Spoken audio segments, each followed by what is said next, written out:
From Centennial High School in Peoria, Arizona, the Arizona High School Football On-Demand video series on the IBN Sports Broadcasting Network presents the Centennial Coyotes against the Kellis Cougars in a Division II Section 1 matchup to open the 2011 season, and it's live here on IBN Sports. Good evening again, everyone.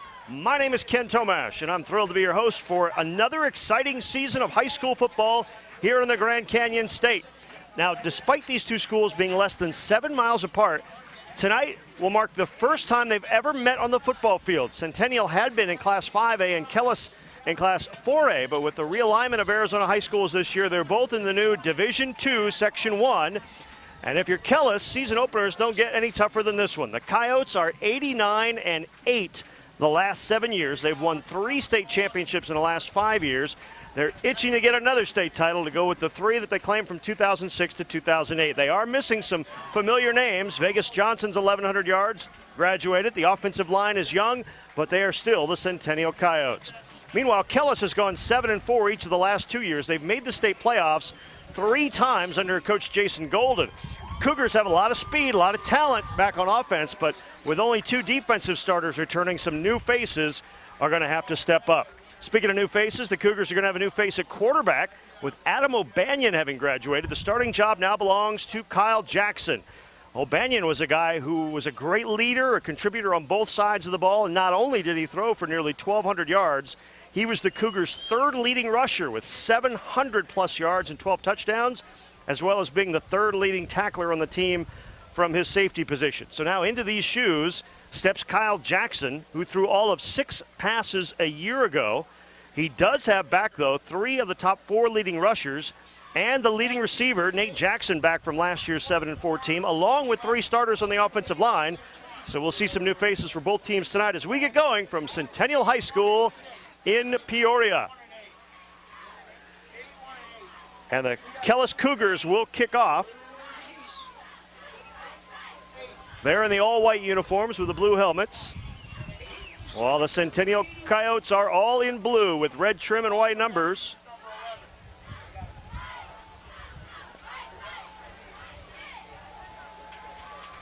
And junior kicker Colin Davis set to get the season started.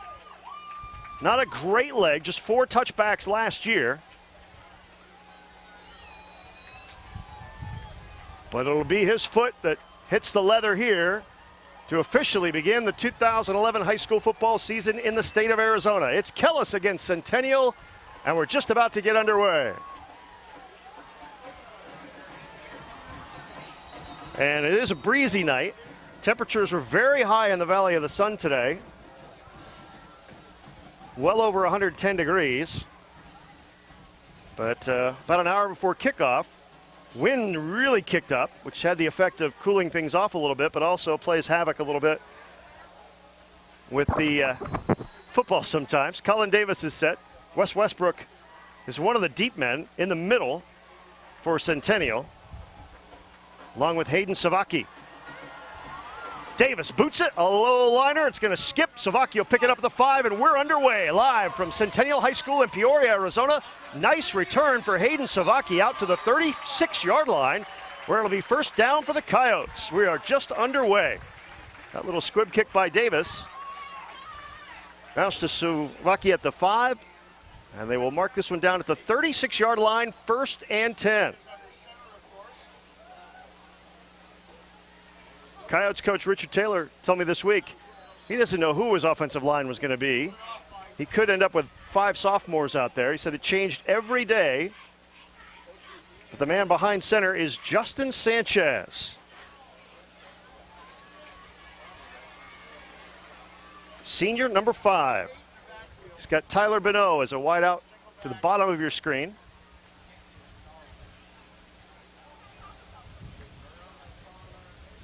And on first down, Sanchez to the air. He's going to go for it all in the first play of the game, looking for Bonneau, and it's intercepted at the 35-yard line. Levi Sheldon, one of only 2 returning defensive starters for the Kellis Cougars, makes the interception on the very first play of the game. That's got to give the Kellis Cougars a lot of confidence as they'll take over at their own 24-yard line rather.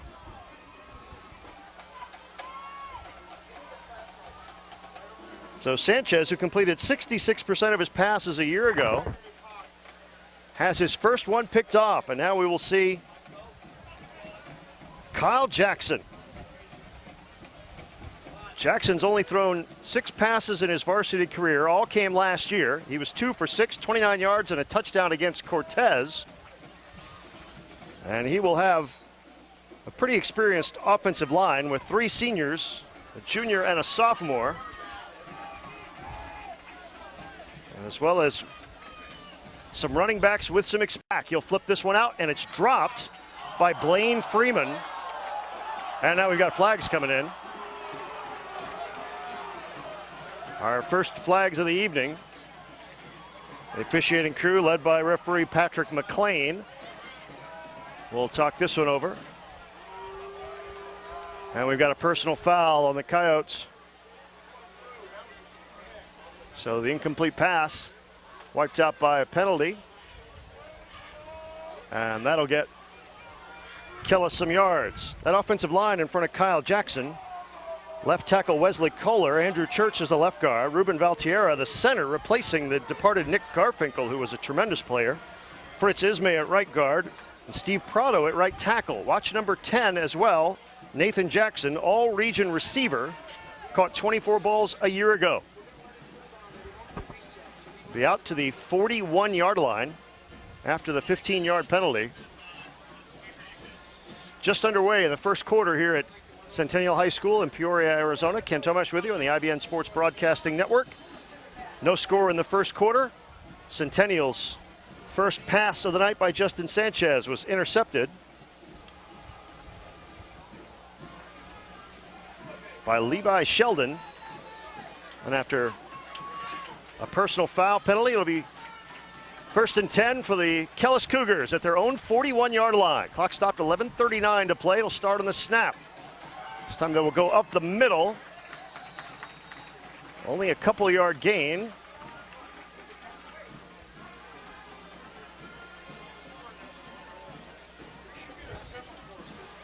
Out to about the 43-yard line. So a nice safe running play up the middle for Kellis on their first official offensive play. Now Marcus Hackney will go to the left wing. He's big number 33, two-way starter. Plays fullback, kind of a tight end, and linebacker as well. Kyle Jackson now.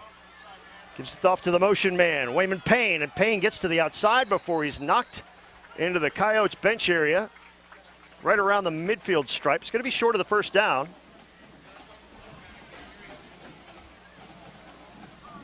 Wayman Payne was their leading rusher a year ago for Kellis with 834 yards and about 8 yards a carry. He got out to the 49 on that one for a gain of about 5. It'll be 3rd and 2. First crucial moment of this game. Jackson now will give it to the first man through. Blaine Freeman again. First he bounced forward. He's going to get forward progress very close to the first down, but I don't think he got it. I think he's right to the midfield stripe. He's going to be short by about a yard. Good defensive pursuit there by the Coyotes defense, led by big Wes Westbrook.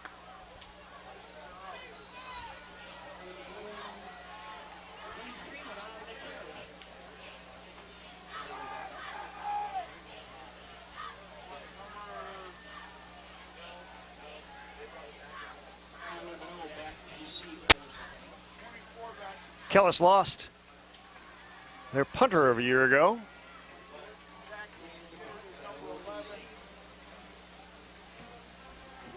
And on 4th and 1 from midfield with 10 minutes to play in the first quarter, Kellis forced to punt on its first possession. Blaine Freeman. This one to the 16. Tyler Bonneau gets to the outside, and we're going to get a flag at the end of this one as well. Pretty nice return by Tyler Bonneau. And there's going to be some yardage tacked on to the end of that, it would appear.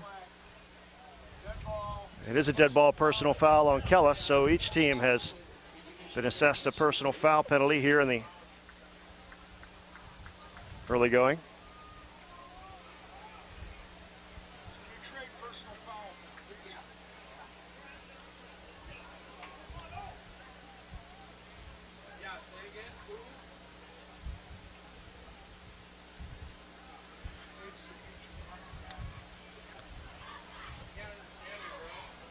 And here come the Coyotes up to the line. After the penalty, it'll be 1st and 10 at the Kellis 44-yard line. Justin Sanchez's first pass of the night was intercepted. Let's see what happens here. There'll be a handoff around the right side now, and getting loose is Jalen Ortiz. Ortiz, just a junior, 5'11", 175. Shows a little speed there. It was their second leading rusher a year ago with 838 yards and a gaudy 11 yards per carry average. He didn't get 11 on that one. He got 5 down to about the 40. That's the 39-yard line.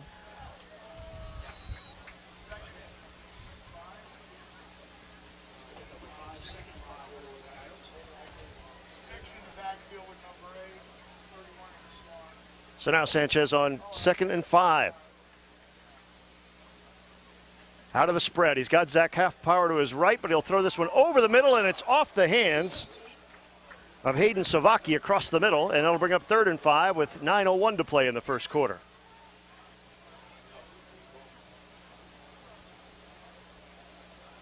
Well, throughout the preseason, Sanchez and Troy Hawthorne were neck and neck to be the starting quarterback, and then Hawthorne volunteered to play wide receiver. He's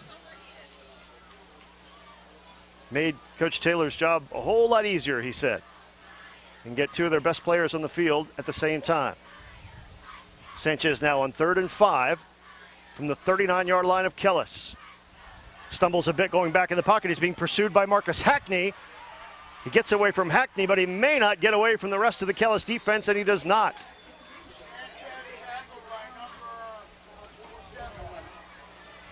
Big Andrew Church, just one of the guys leading the charge there. He and Tyler Cormier on that front line. Church and Wesley Kohler do double duty on the offensive and defensive lines.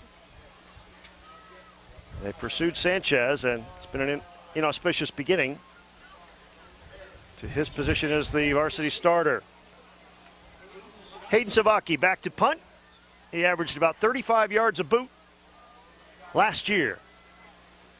On 4th and 10 from the 44. High snap. Savaki brings it down. Couple step approach. Little backspin on that one. May drop it nicely. That one it would look like it was heading inside the 20, but it'll drop dead about the 22-yard line with 8:03 to play in the first quarter. Still no score from Centennial High School between the Coyotes and the Kellis Cougars.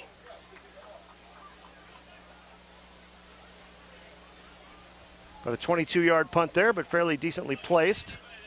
It looks like we're going to have another penalty that's going to move the ball around.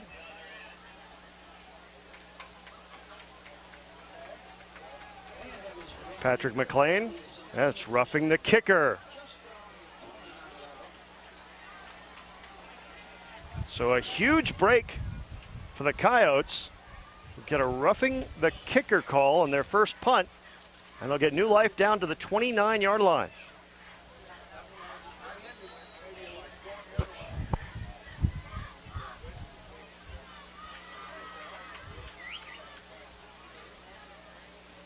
Bottom of your screen, number 9 gets it up the middle and gets still going. Ortiz is still alive. He's not very big, but what a big gain for him down to the 12-yard line. An 18-yard gain, 17 or 18 yards.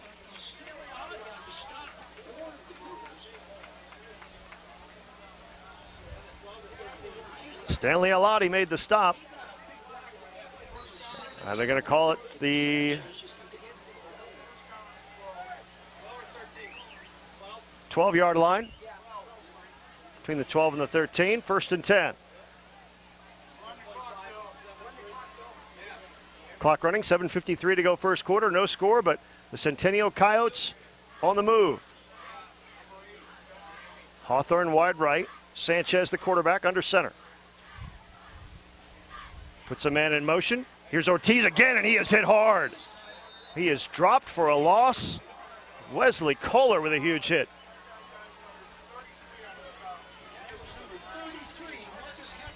Marcus Hackney also in there. I told you you'll see Hackney running the ball, catching the ball, and applying big hits. The Kellis defense is fairly young. So the only 2 returning starters, and they're getting a test tonight against the Centennial team that averaged almost 40 points a game last year. They've got none yet. It's 7 minutes to go in the first quarter, and 2nd and 11 from the 13-yard line. Sanchez this time in the spread with 2 backs. Gets it to Hoffpower. Zach Hoffpower heading for the end zone. Hoffpower gets into the end zone. Touchdown, Coyotes. 13 yards.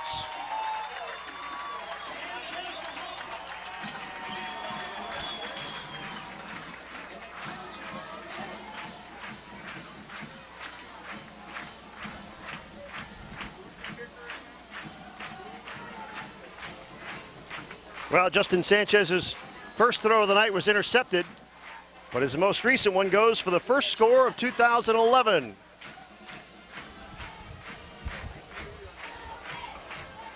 Zach Hoffpower, the 6 foot, 210-pound senior, gets into the end zone.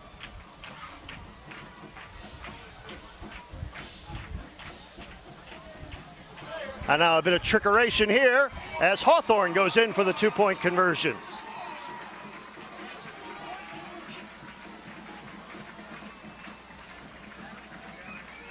So with 6:42 to play in the first quarter from Centennial High School in Peoria, Arizona, the homestanding Coyotes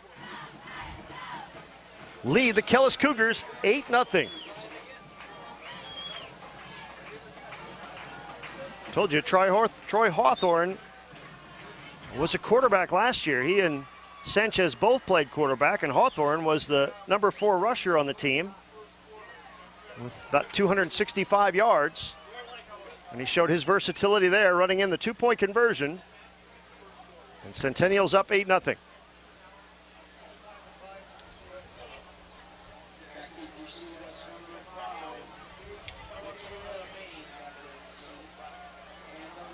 Ira Corona set to kick off. Well, almost all of Centennial's numbers are wrong. Thanks for that, guys.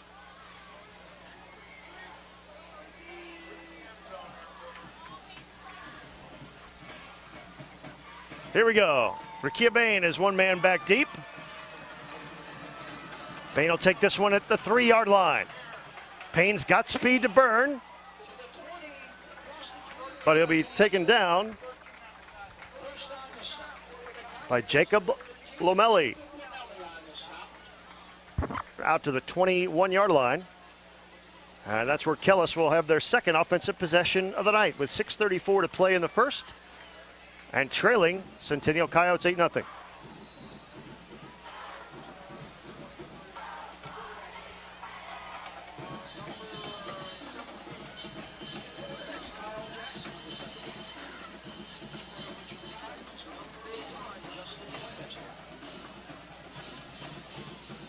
Kyle Jackson gives this one to the second man through, and that one's going nowhere.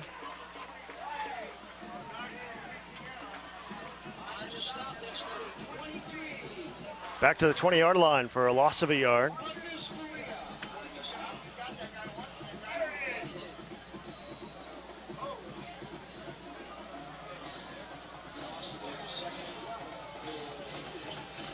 Loss of 2, they'll call it. Back to the 20-yard line. 2nd and 12 with 6 minutes to play in the quarter. And now Jackson will go out of the spread, and they'll have 3 receivers to his right. But wait, we've got whistles here, and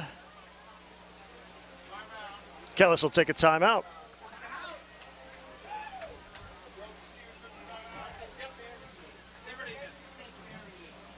First time out of the quarter comes with 5:52 to play in that first quarter. I want to remind you that lots more Peoria Unified School District sports action coming your way in the next week. Next Wednesday, it's Liberty at Sunrise in volleyball. And next Friday night, Glendale at Liberty is the game of the week. We'll also have St. Mary's and Ironwood for you. Just part of a whole season full of outstanding action from the Peoria Unified School District. We'll have it all for you all school year long here on IBN Sports.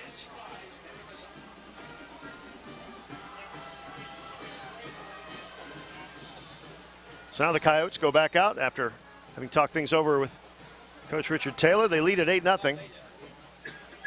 courtesy of a 13-yard pass from Justin Sanchez to Zach Hoffpower.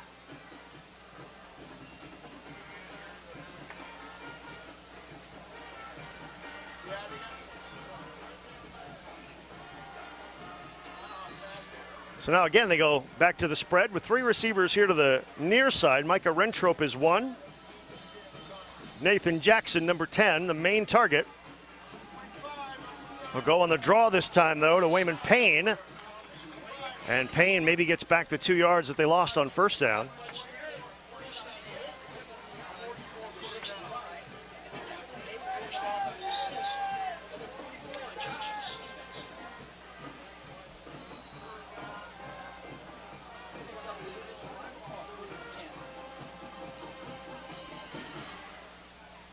So it'll be 3rd and 10 now from the 22-yard line.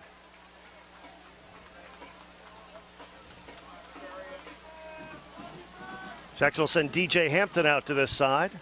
Again, 3 wide receiver set in the spread. 3 wide receivers to this side, another to the far side as Jackson looks to that right side, gets some pressure, steps up, throws and nearly intercepted. His receiver had slipped down. Nathan Jackson over on the right sideline. He would have had first down yardage. Troy Hawthorne there on the coverage. He does it all. Not only does he play wide receiver and, as you saw, run in for a 2-point conversion on the first touchdown, but he'll start at cornerback as well.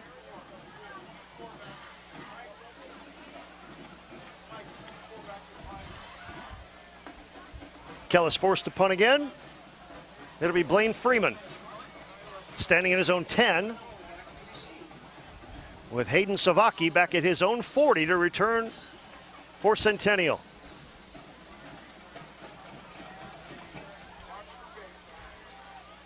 Freeman gets it away. Doesn't stay in the air long. There's a flag down as Tyler Bonneau picks it up at the 40, gets out across midfield. Flag came out pretty early.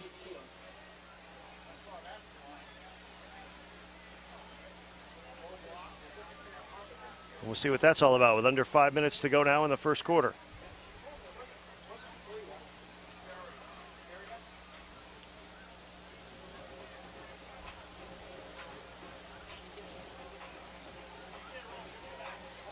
It's going to be holding on Centennial.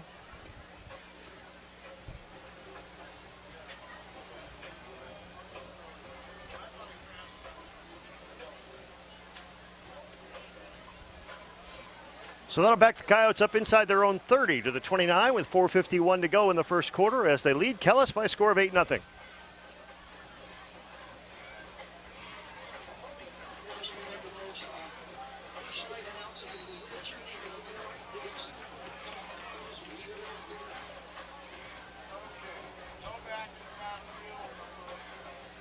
Sanchez now with an empty backfield and 5 receivers now.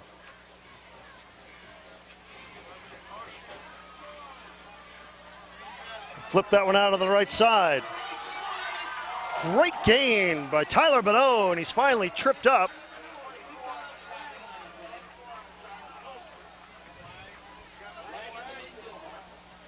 Blaine Freeman tripped him up. We got another flag down.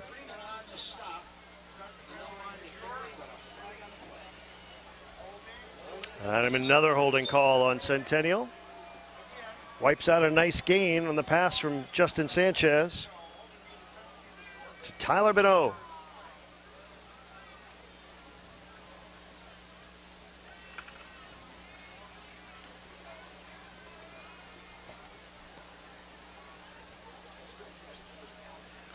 Back to the 39-yard line.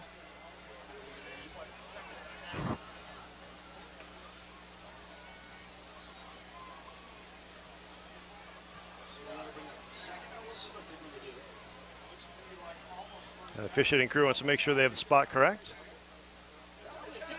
We've got to reset the chains. Still will be a first down. Gain was such that even the holding call, which is from the spot of the foul, put them in a position where they still have a first down from the 39-yard line, 1st and 10. So that's sorted.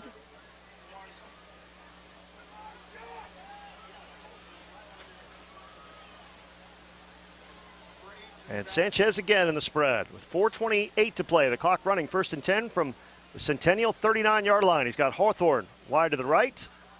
And Kellis jumped offside. Tyler Cormier anticipating the snap count from that right end position.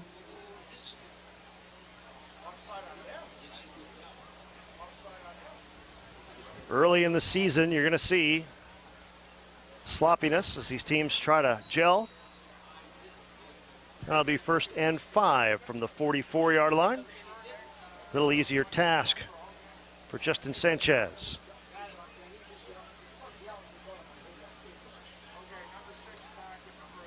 Now on 1st and 5. Ortiz gets across midfield to about the 48-yard line. He's got another 1st down.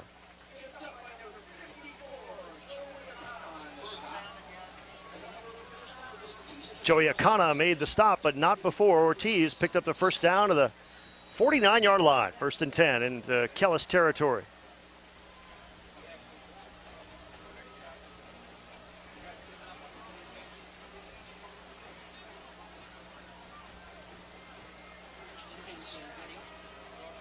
Sanchez has Ortiz with him in the backfield, but everybody else will be into the pattern. Sanchez looks. That one's batted down at the line.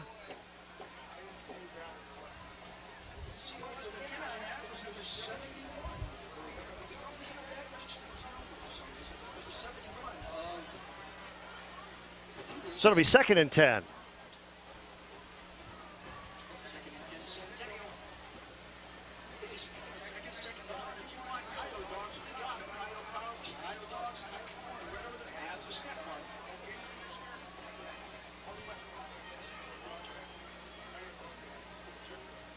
Sanchez now on 2nd and 10.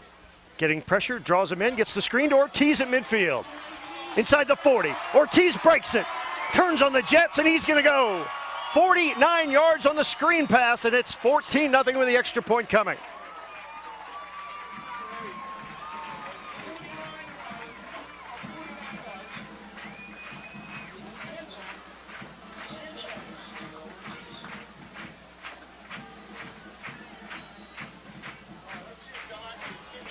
So Sanchez has thrown 2 touchdowns in the 1st quarter.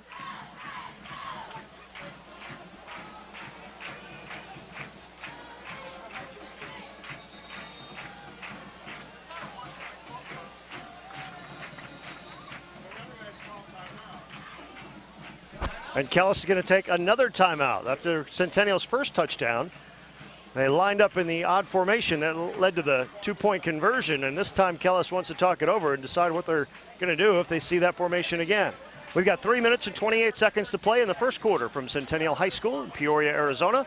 Glad you're with us wherever you are in the world tonight or on demand later on the IBN Sports Broadcasting Network. Told you the temps were very, very high today in the Valley of the Sun, over 110, pushing 120 in some places, but now the sun has gone down. It's breezy, it's hot, make no mistake, but when you've been itching to get at and hit somebody else, you don't mind it quite so much. So after Kellis takes their 2nd timeout of the quarter, clock operator, watch the white hat. They're telling me you need to watch the white hat. we'll see what happens.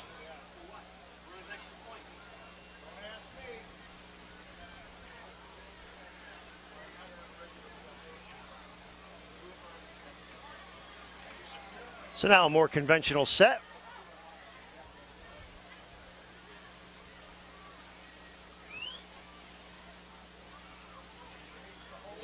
And the extra point is good, and with 3:28 to play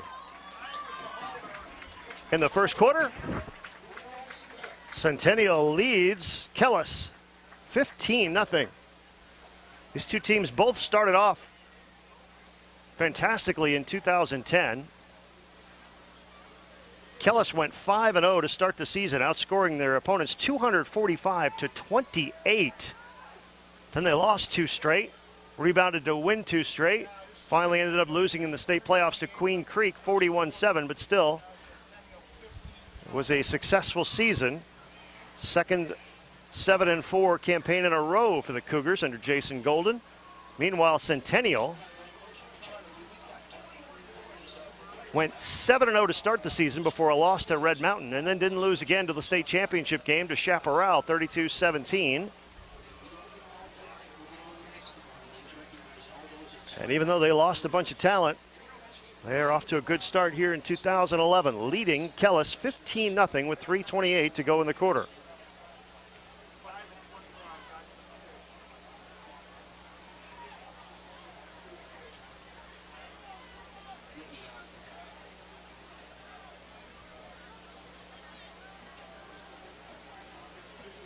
Rakia Bain and Wayman Payne are the deep men for Kellis.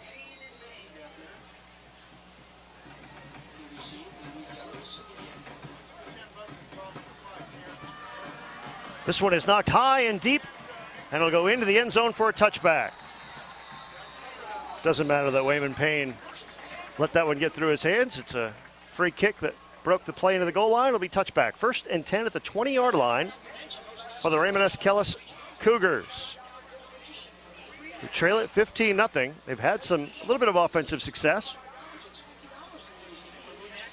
They've been victimized by a couple of penalties. Now we'll see what they can do operating from their own 20-yard line with 3:28 to go in the quarter.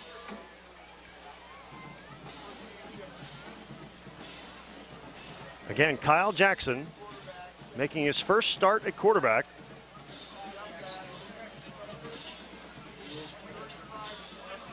Here's Payne on the pitch to the right side. Gets to the corner, but can't turn that corner.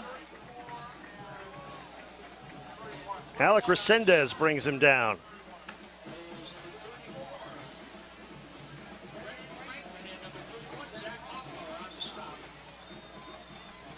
Gain of about 3 yards, it looks like.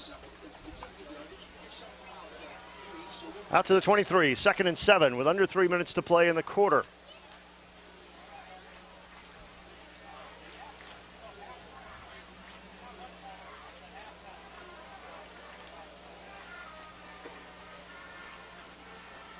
Backs in the eye behind Jackson. Jackson drops straight back. And that one's going to be intercepted at the 38-yard line. Hayden Savaki. Savaki not only punts, not only plays wide receiver, but plays in the defensive backfield as well.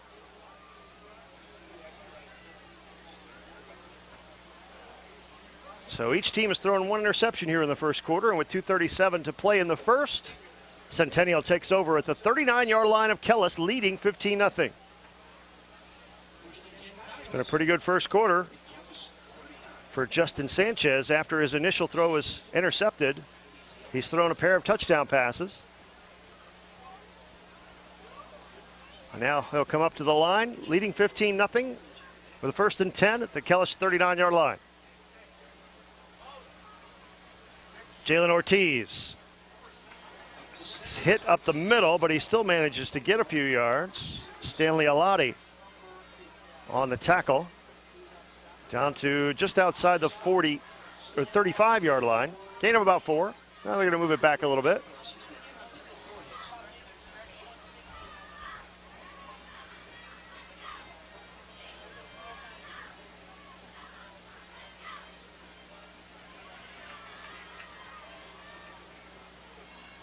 From the 36-yard line on 2nd and 7 with 2 minutes to play in the first quarter and the clock running.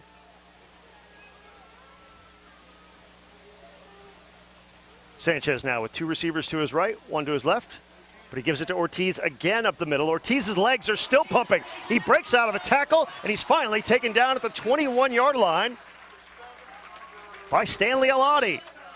Boy, Jalen Ortiz is making his presence felt in this first quarter as he picks up another first down to the 21.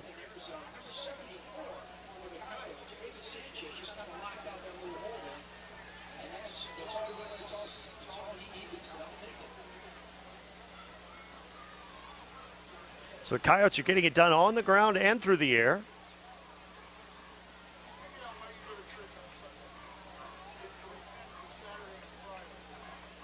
Dominique Hodge will go out wide to the left as a wide receiver as Sanchez works out of the spread with 1:20 to go in the quarter. First down at the 21 of Kellis. He looks left, now comes back to the right side, throws complete. Hawthorne with his first grab of the night, still alive, and gets down inside the 5 to about the 2-yard line. It'll be first and goal for the Coyotes. Hawthorne could have played quarterback. As we told you, volunteered to play receiver, and that's his first grab of 2011, and it sets up his team in very good position down to the 2-yard line. Clock running, 1:08 to go in the quarter. And end zone has been good to the men in blue so far. They've scored twice there. And with 60 seconds left, they're looking to make it 3. Joshua Stevens, the fullback. Zach Hoffpower, the tailback. Hoffpower looking for his second score of the night. He's in. 2-yard touchdown run by Zach Hoffpower.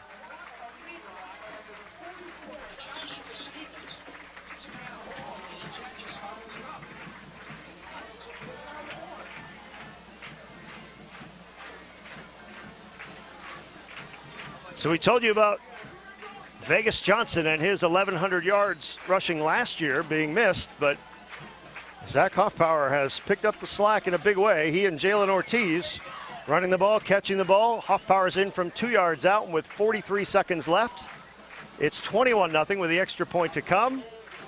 After, again, the tricky formation, but this time they may not have gotten it quite right. Flag dropped over on the far side by linesman Glenn Russell.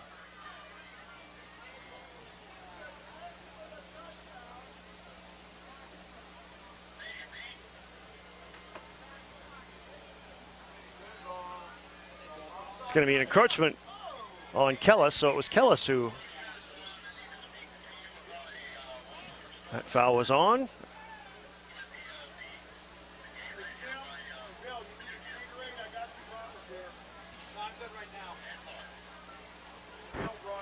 And we'll try it again.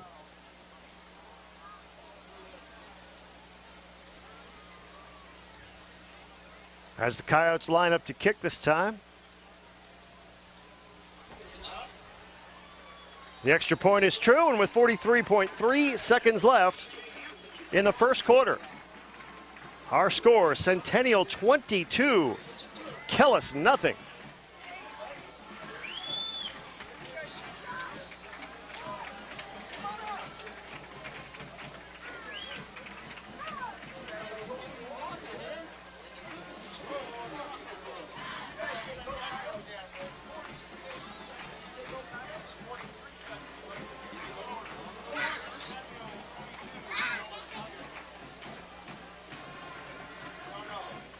Opening night of the 2011 Arizona High School football season finds us in Peoria at Centennial High School, where the 3-time state champion Coyotes, all in blue, are leading the Kellis Cougars 22-0 with 43 seconds left in the first quarter. First ever meeting between these two schools in football.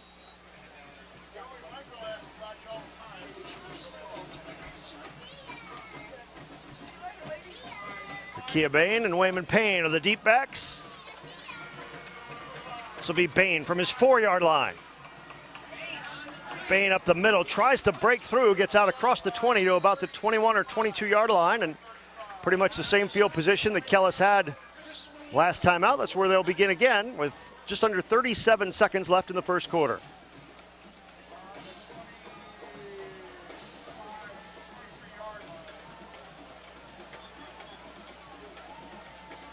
It's been a rough first quarter for that young Kellis defense. Let's see what their offense can do now. They'll send Micah Rentrope and Rakia Bain out wide left. 2 receivers wide right. Wayman Payne, the only man in the backfield behind Kyle Jackson. Jackson fumbles the snap, picks it up, and he's going to fall forward for maybe a yard. And that may do it for the first quarter. We'll see.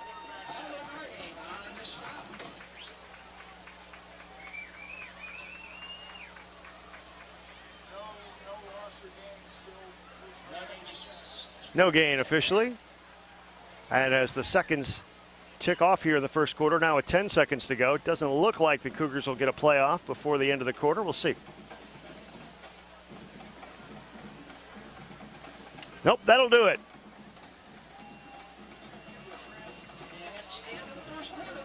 So that's the end of the first quarter with our score. Centennial 22, Kellis nothing. We'll be back after this quick timeout.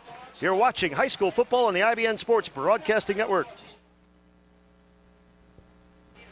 So the second quarter begins with Kellis facing a 2nd and 10 from their own 23-yard line. It's Centennial 22, Kellis nothing starting the second quarter. Ken Tomash with you live from Centennial High School in Peoria.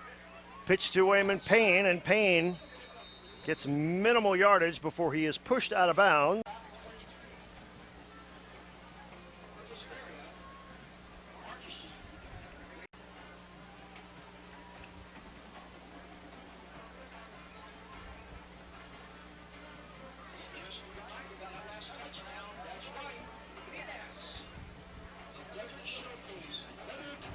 Kyle Jackson now with a single setback and 4 receivers.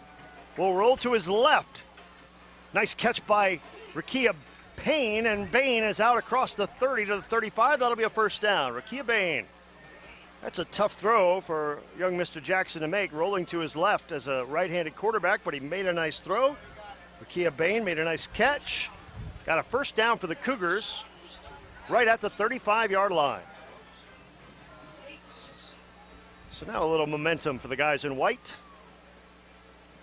Micah Rentrop goes wide to the top of your screen. He's got Nathan Jackson in the slot over there. Marcus Hackney will be tight end here as the backs go into an eye behind Kyle Jackson. On 1st and 10. Now they'll pitch it around the right side. And Payne might have gotten barely across the line of scrimmage. Oh, they're going to say got right to the line. So no gain for Wayman Payne. No pain, no gain. It's 2nd and 10 from the 35.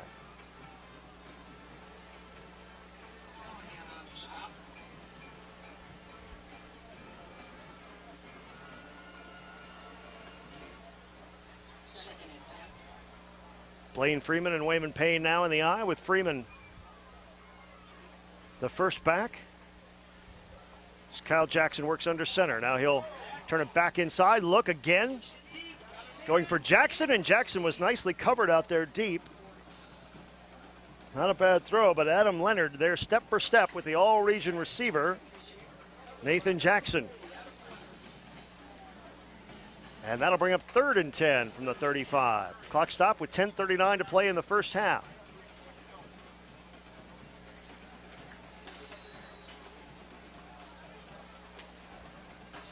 Now Blaine Freeman comes off. An obvious passing situation here. Extra receivers in. DJ Hampton, one of them out here wide to the right side. Nathan Jackson, the widest receiver here at the bottom of your screen. 4 receivers in a single setback as Kyle Jackson steps back. Now up in the pocket and throws behind his man. We've got a flag down.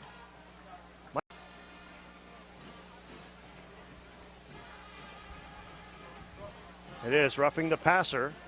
Kyle Jackson hit after he threw. So instead of 4th down and a punting situation for Kellis, they get new life on a roughing the passer penalty.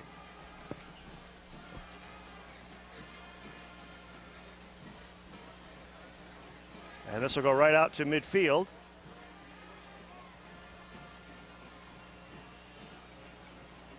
And so it'll be 1st and 10 Cougars.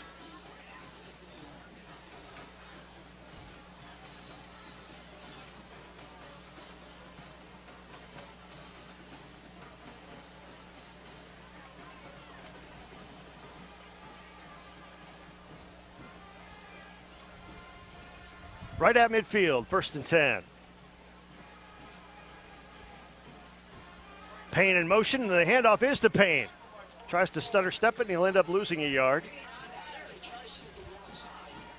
It'll be 2nd and 11, now from the 49. Second time they've run that play.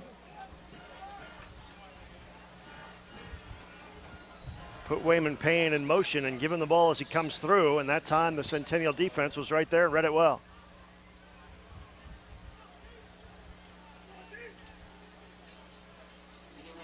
So now 3 receivers to the right side, including Rakia Bain, one of the 2 slot men. Nathan Jackson The bottom of your screen on 2nd and 12. Jackson under pressure, steps back up, pump fakes. Now he's going to run it across midfield to the 40 and skips out of bounds at about the 35-yard line. And a flag flies there as he was hit as he went out of bounds. And the Kellis bench is not happy about it at all.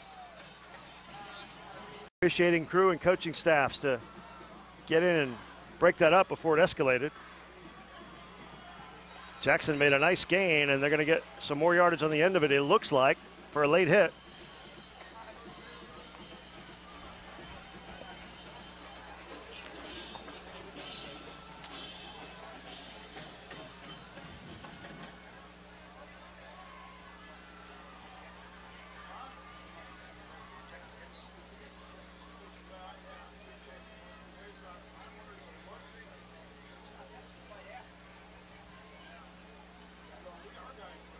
So now the officiating crew over talking to Jason Golden and his staff on the far side.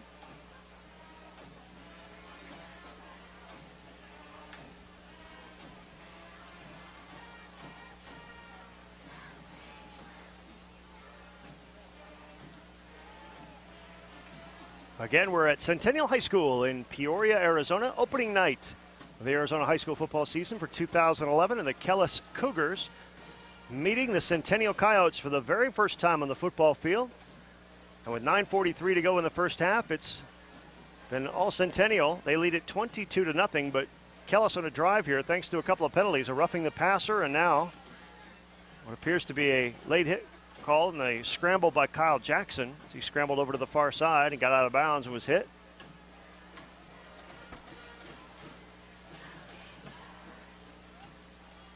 And the officials making extra sure they've got everything sorted out. And now the call. Dead ball, personal foul.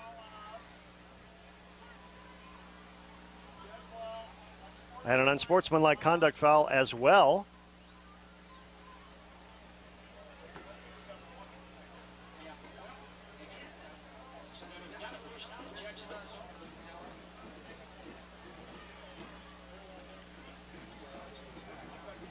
So now Patrick McLean, the referee, has come over to explain things to Richard Taylor, exactly what happened on that one.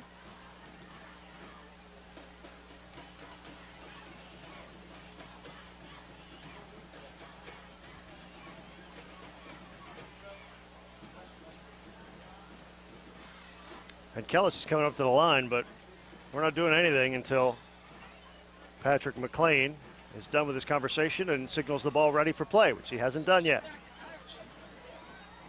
Zach Hoffpower scored twice in the first quarter on a 13-yard pass from Justin Sanchez and on a 2-yard run. And Jalen Ortiz went 49 yards on a screen pass from Sanchez for the middle touchdown. And this sequence of plays here, this personal foul for the late hit and the unsportsmanlike, will bring it all the way down to the 10-yard line. 1st and goal, Kellis. They trail it 22-0, but with plenty of time here. And now Kellis is going to take a time, or it's Centennial's going to take a timeout, rather.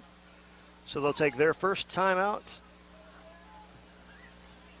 of the first half, leading 22-0. Again, I want to remind you that we've got a whole season worth of outstanding high school sports coming up for you here on IBNsports.com from the Peoria Unified School District just this fall. Next Wednesday, we'll have volleyball for you as Liberty travels to Sunrise Mountain on Wednesday. And then on Friday night, our games of the week. Our Glendale at Liberty will have that one for you live, and St. Mary's at Ironwood. Stay with IBNsports.com all season long for outstanding high school sports action from all over, but especially here in Arizona and California.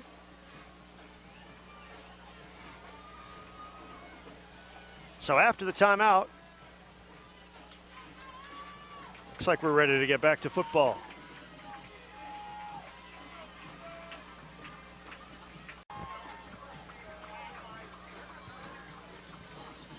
So now Kyle Jackson will be up under center with Marcus Hackney at the tight end right.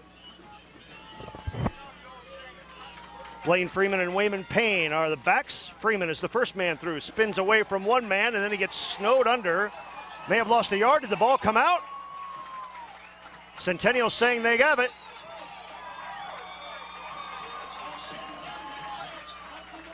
Centennial celebrating, but let's wait and see for the actual call.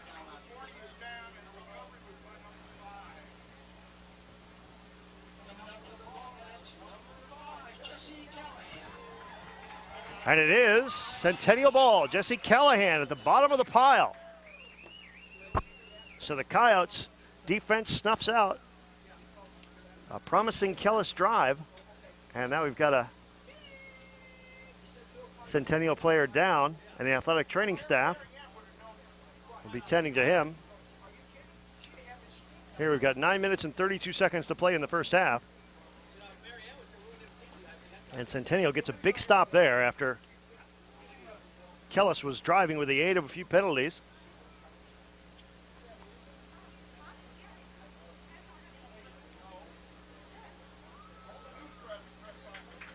And so now they help the injured Coyote to his feet. That is Adam Leonard. Leonard gets to his feet. And his teammates will help him off here.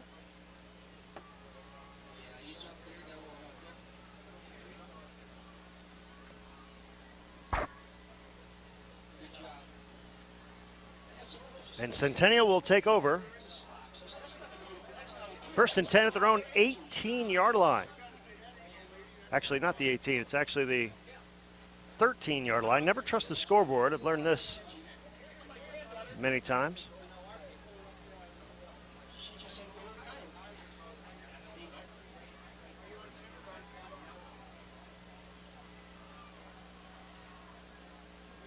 Sanchez now will send everybody out. 5 receivers on 1st and 10 from the 13-yard line. He'll crank it up and look here on the near side. And just overthrows his man Tyler Bonneau. And a flag comes out late.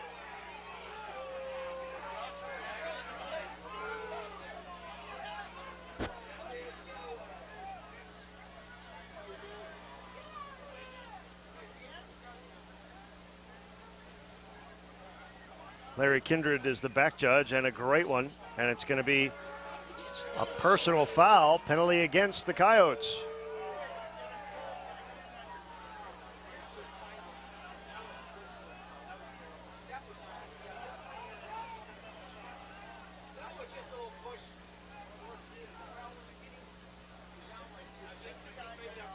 So it'll back Centennial up half the distance.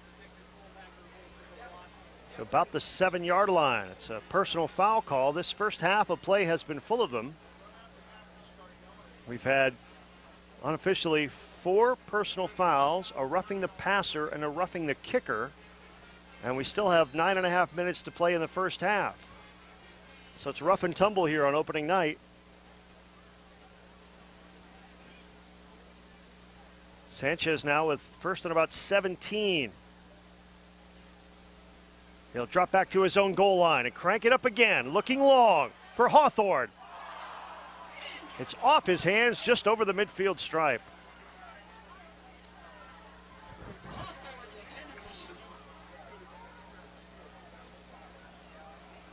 Terrific defensive work back there by Levi Sheldon, who has an interception tonight, and that time he was step for step with Troy Hawthorne. Hawthorne 6'4", and Sheldon only about 5'8" or 5'9", so he's given up quite a few inches, but was right with him, stride for stride there. Nice defensive play. It'll be 2nd and 17 at the 8-yard line officially.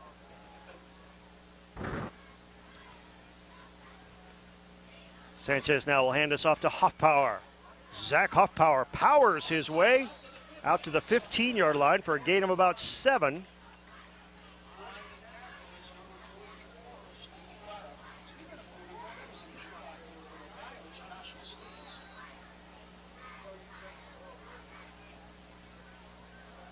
Steve Prado on the tackle there. He didn't get all of the yardage. We got a good part of it, and now we've got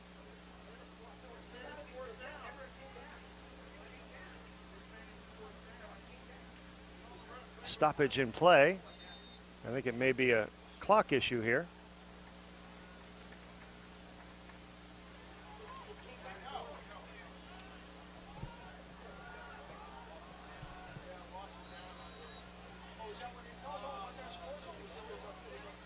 So it is running, and it will be 4th down. And Hayden Savaki will be standing at his own goal line. We'll see if Kellis brings everybody to try to block this punt, or if they try to set up the return. Rakia Bain standing back just on his side of the 50 at the 47. Clock running, 8:15 to go in the half. Snap is good to Savaki. Gets a low squibber. It may stay out of Bain's hands if it goes out of bounds, and it does at the 41-yard line. 34-yard punt, no return. And with 8:03 to play in the half, Kellis gets the ball back. They had their last drive snuffed out by a fumble as they got into the red zone. And now they'll have it at their own 42, trailing 22-0.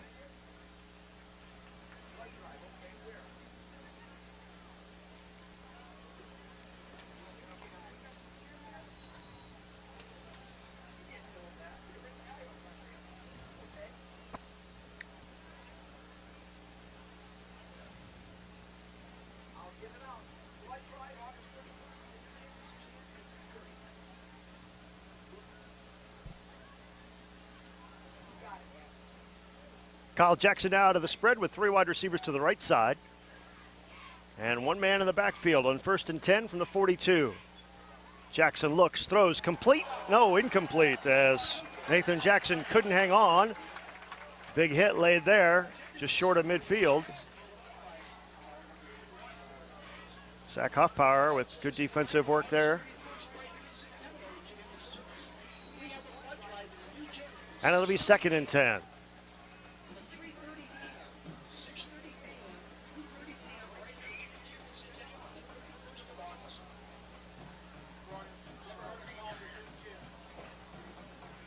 Now Wayman Payne will be the only man in the backfield with Kyle Jackson here on 2nd and 10.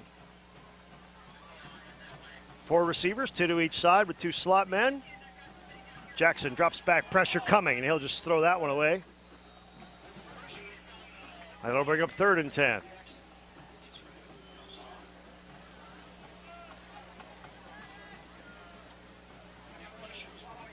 So unless they can convert this, it's going to be another quick drive for the Kellis Cougars.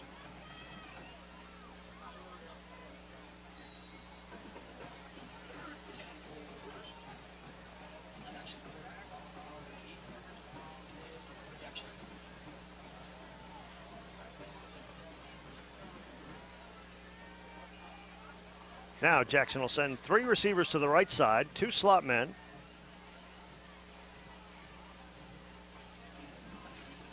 And has Wayman Payne with him in the backfield. On 3rd and 10. Jackson rolls to his right. Blue shirts coming, and that one's almost picked off. Thrown to the right side, and Dominique Hodge was there. It went through his hands. It's going to be 4th and 10 and another punting situation for the Kellis Cougars.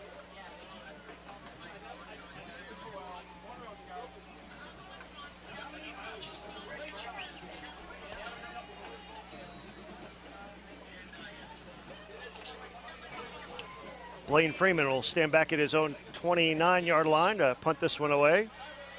To Tyler Bonneau, stands back at his 25-yard line for Centennial.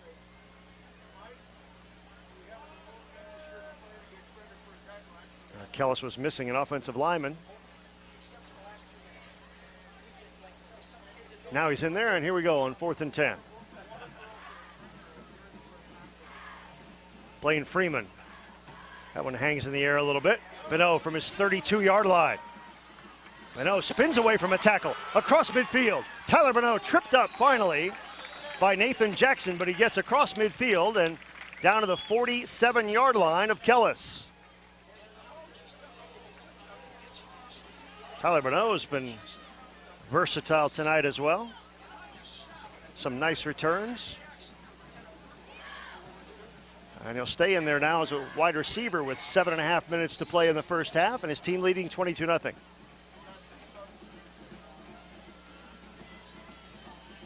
Now Bonneau will come wide to the left to the bottom of your screen. Hayden Savaki is wide to the top of your screen with Jesse Callahan in the slot to the right. And Jalen Ortiz, no, it's not Jalen Ortiz, it's a pitch back to the right side. Jalen Briscoe. Briscoe gets inside the 45 to about the 43-yard line. Gain of about 4. Bring up 2nd and 6. Clock running, 7:12 to play in the half.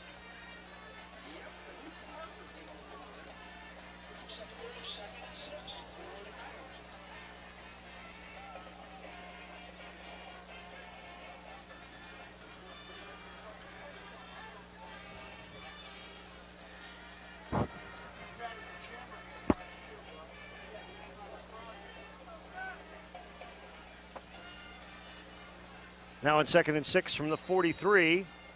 And before we can get that off, too much time taken by the Coyotes. And that'll back them up 5. And instead of 2nd and 6, it'll be 2nd and 11. And Justin Sanchez motioning to back judge Larry Kindred that he didn't see the signal that the clock was running down. Regardless, it was, and it ran out. So 2nd and 11 now from the 48-yard line. This time they'll pitch it to the left side. Nice spin move and getting inside the 45 to about the 44. Is Matt Rodriguez, and another flag comes in late at the end of the play. It's not been textbook football here tonight.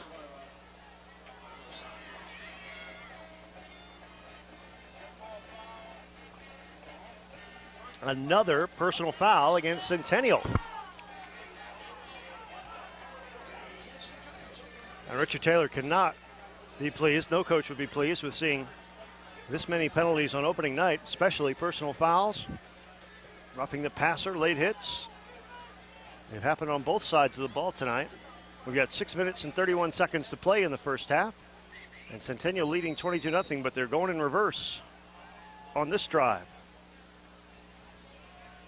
Now they'll empty the backfield for Justin Sanchez and send receivers left and right. On 2nd and 24 from the 39. Hawthorne grabs this one out of the air and starts up to midfield. He was tripped up and his knee hit outside the 45 at about the 47. Gain of about 14 yards across midfield.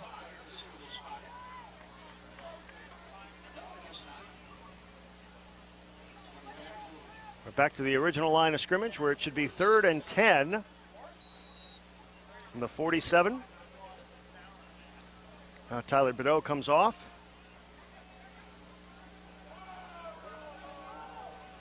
And Justin Sanchez now a little bit confused. Now he'll get back in there, but time's wasting here. We'll have to get up to the line quickly. Jalen Briscoe, the setback, and now he motions out of the backfield. They'll throw this one to him on the right side, makes the catch. Briscoe fights close to the first down. It's all going to depend on the spot. Line judge Jeff Barker coming in strong on the far side. And it'll be just short.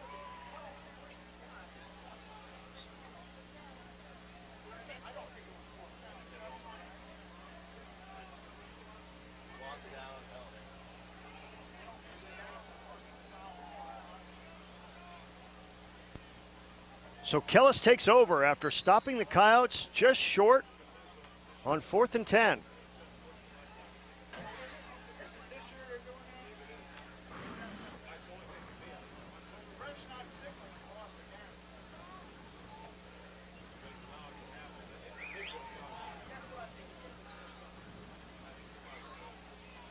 So Kyle Jackson and the Kellis offense take over with 5 minutes and 16 seconds to play in the first half. First down at their own 38-yard line.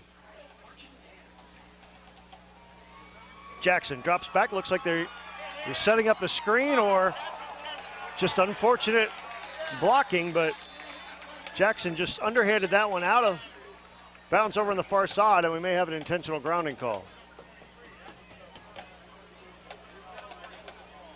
He was swarmed under in a hurry.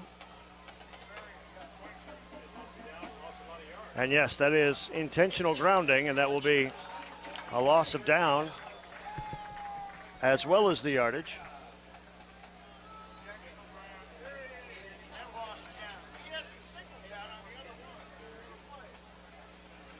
And it's all the way back to the 15-yard line.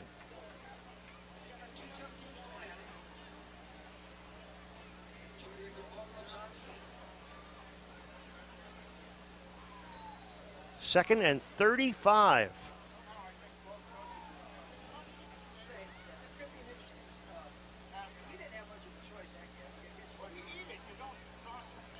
We've got 5 minutes and 7 seconds to play in the first half. Now it's Kellis going in reverse. The trail Centennial 22-0. Kyle Jackson now. Two receivers on either side. Fakes the pitch, takes it back up inside. Jackson spins away and across the 20 to about the 21 or 22-yard line. They needed 35. He got about 7. So it'll be second and 20, or third and 28 rather.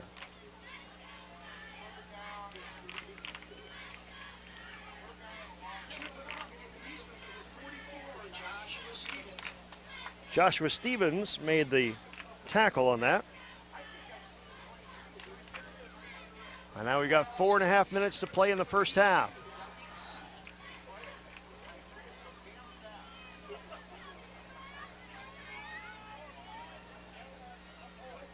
Third and 26.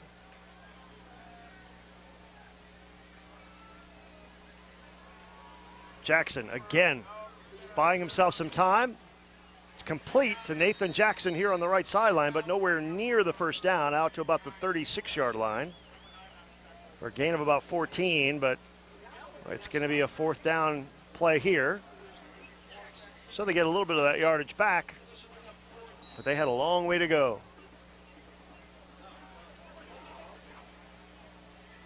Fourth and 13 from the 36-yard line. Call it 12, rather. Fourth and 12 from the 36 with 4:05 to play. And Tyler Bonneau stands back at his own 31-yard line, waiting to take this punt from Blaine Freeman. It's Kellis again with a little confusion on the offensive line. It is opening night. And here we go.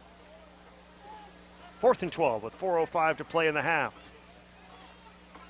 Freeman to punt, gets it away. Bonneau drifts back to his 30, makes a fingertip grab. Gets to the outside, gets a block. Tyler Bonneau cuts back inside. He may go. One man can get him, and he won't. Tyler Bonneau, 70-yard punt return touchdown. There is a flag down, though. May have been a block in the back. Sometimes when you see a long return and a return man gets sprung like that, sometimes you'll see that he had a little too much help. And it is a block in the back in Centennial. So that wipes out a 70-yard touchdown return by Tyler Bonneau.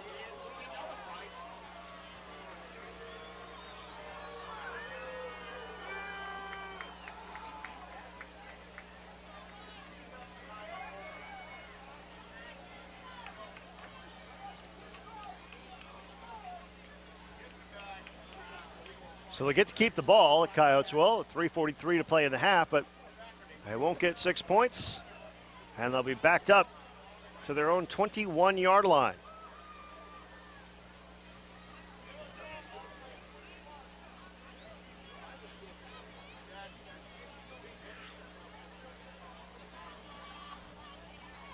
So instead of lining up for an extra point, Justin Sanchez and company will start from their own 21, 1st and 10, leading 22-0 with 3:43 to play in the half. And now we've got a whistle as the linesman Glenn Russell comes in to confer with Patrick McLean. And umpire Jim Poquette. Now everybody's in on the action. It's opening night for the Arizona high school football season for 2011. I'm Ken Tomash, glad to be with you from Centennial High School in Peoria, Arizona, here on the IBN Sports Broadcasting Network, where we have 3 minutes and 43 seconds to play in the first half. And Centennial at home, leading 22-0 over Kellis. Centennial with the ball. Actually, at the moment, the ball is in the hands of umpire Jim Poquette, who's going over to talk things over on the far side and making sure they have the right spot.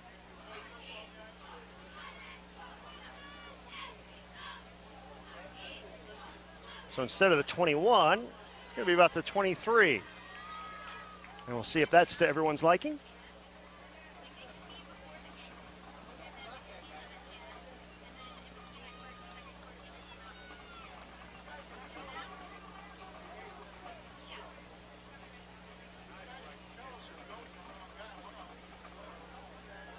Now everyone's satisfied, and here we go. 1st and 10 from the 23 for the Coyotes. They lead at 22-0 over Kellis. Justin Sanchez in the shotgun. And the draw will go up the middle, and Kellis had that one read right away. Maybe a loss of as many as 2 on the play. Jalen Briscoe on the carry. And nothing doing there.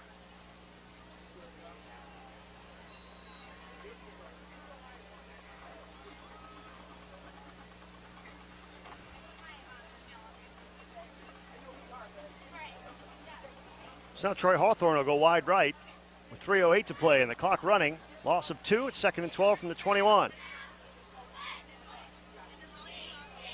Justin Sanchez takes the snap, but we've got flags and whistles and stoppage in play. We've got a procedure call on the Coyotes. High expectations on this Coyotes team, as there are every year. And a team that desperately wants to get back to the state championship game.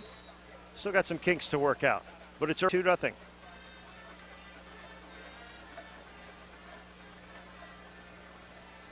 So after the procedure call, it's 2nd and 17 from the Centennial 16-yard line. Sanchez again in the spread, again with 4 receivers. Sackhoff Power comes in motion to the near side. They draw on the defenders and set up the screen to Ortiz. This worked for a big touchdown earlier in the game, and Ortiz gets free here to the near side. And he's out across the 35 to about the 36 for a gain of 20 and a first down.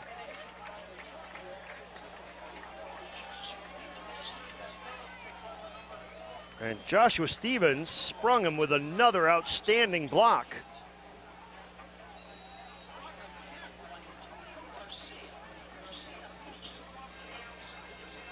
So first down from the 36, clock running, 2 minutes and 39 seconds to go in the half.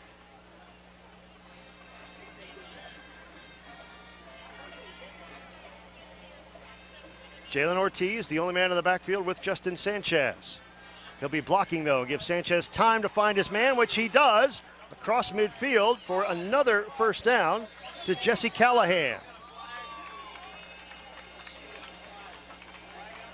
Again, a flag on the play.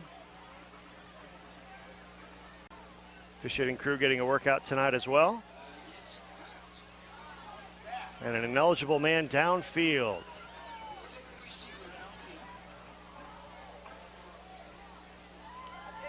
Sometimes those linemen are a little too eager to get downfield on that screen.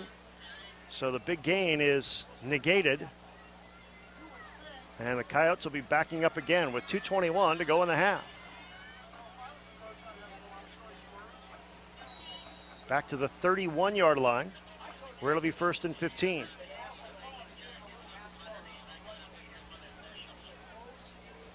So now Hayden Savaki will come wide here to the bottom of your screen. Zach Hoffpower, the man in the slot, along with Jesse Callahan.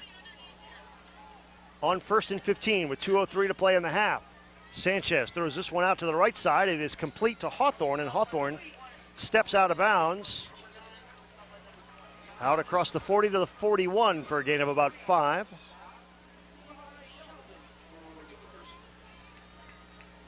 Levi Sheldon pushes him out, and with just under 2 minutes to play, it'll be 2nd and about 10 from the 41-yard line. Again, 3 receivers to the left side. And Sanchez again, giving that arm a workout. It's complete to Callahan, and Callahan bulls his way across midfield. He's got a 1st down again to the 49.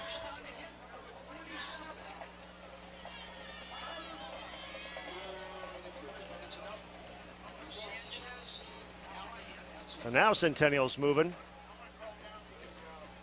from the 49 of Kellis. And again, whistles.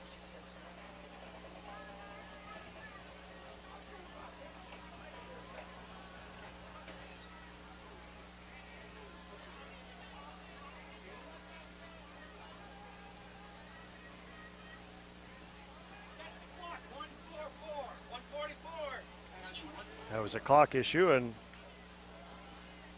Larry Kindred, who is looking right at that clock from his back judge position, noticed it and wants it reset to 1:44. That'll take 6. That'll take 6 seconds off the clock once they finally do get this sorted. And if you're Kellis, you just as soon have this first half come to an end as quickly as it possibly can, perhaps.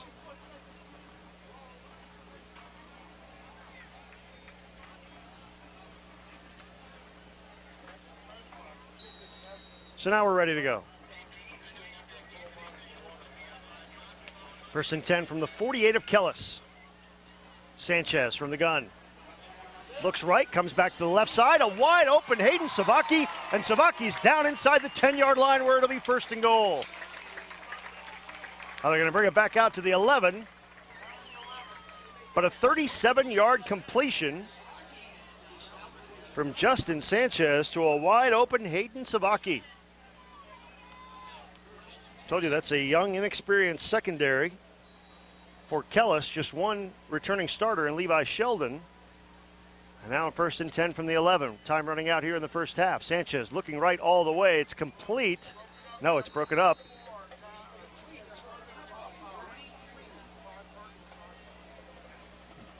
Nice defensive work there by Stanley Alati. And it'll bring up 2nd and 10, but it does stop the clock with 1:15 to play in the half.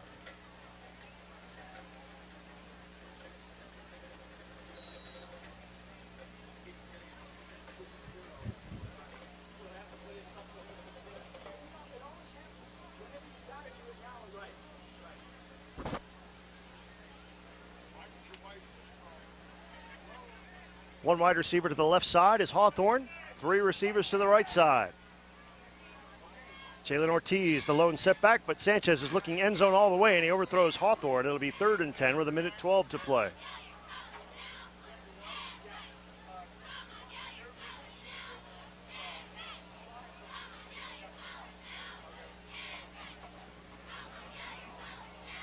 Justin Sanchez has looked at life from both sides now, thrown 2 touchdown passes in the first quarter. Threw an interception on his first pass. That time he missed on a ball into the end zone intended for Troy Hawthorne. And now it'll be 3rd and 10 from the 11 with 1:12 to play in the half. His team leads it 22-0.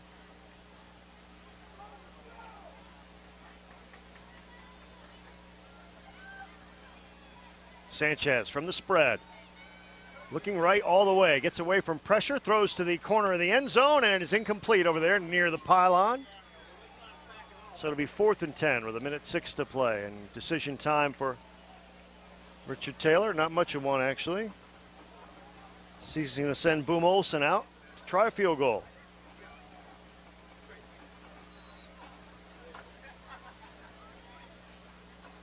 This will come from the 18-yard line.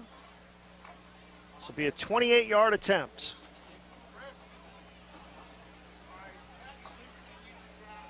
Out of the hold of Troy Hawthorne.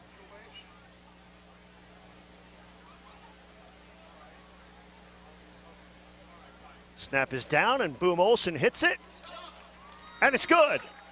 And with just over a minute to play in the first half. It's a 28-yard field goal by Boom Olsen, makes it 25-0.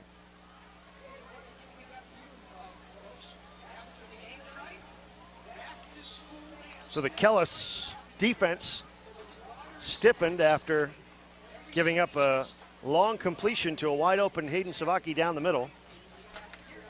And now the Cougars will get the ball back, but without a whole lot of time to do much with it, and with only one timeout. They used two of them in the first quarter.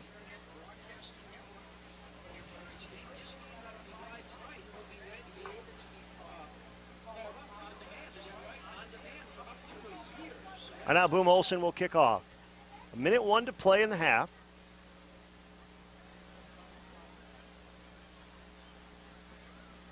Wayman Payne and Rakia Bain are the deep backs for Kellis.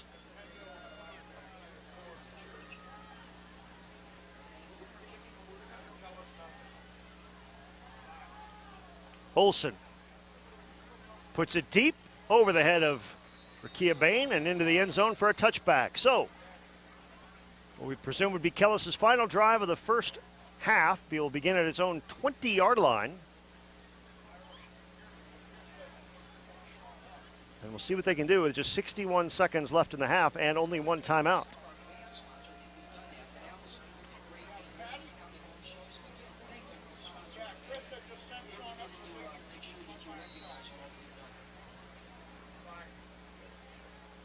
Nathan Jackson and Micah Rentrope will be in at wide receivers.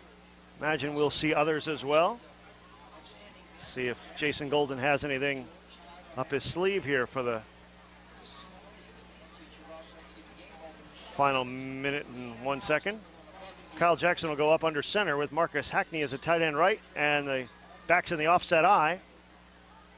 And getting in a hurry to drop Kyle Jackson was Marcus Feria. Feria with a sack.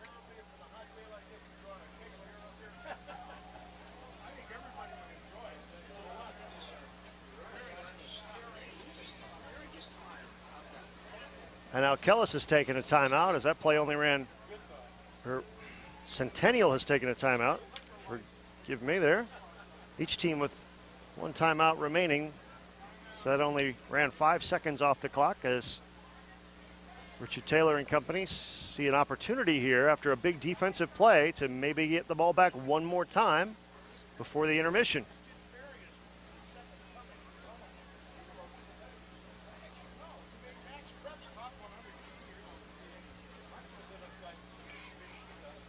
Coming up at halftime, we'll talk with Peoria Governing Board President Hal Borhauer,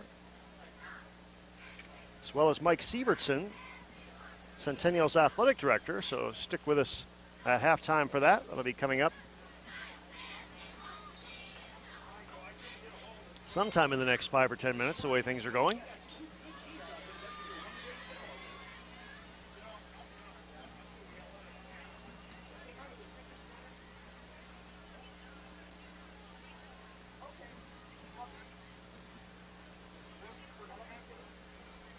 So after the timeout by Centennial, after the sack by Feria, it pushed Kellis all the way back to its own 14-yard line. 2nd and 16 now with 56 ticks left. There's Wayman Payne up the middle.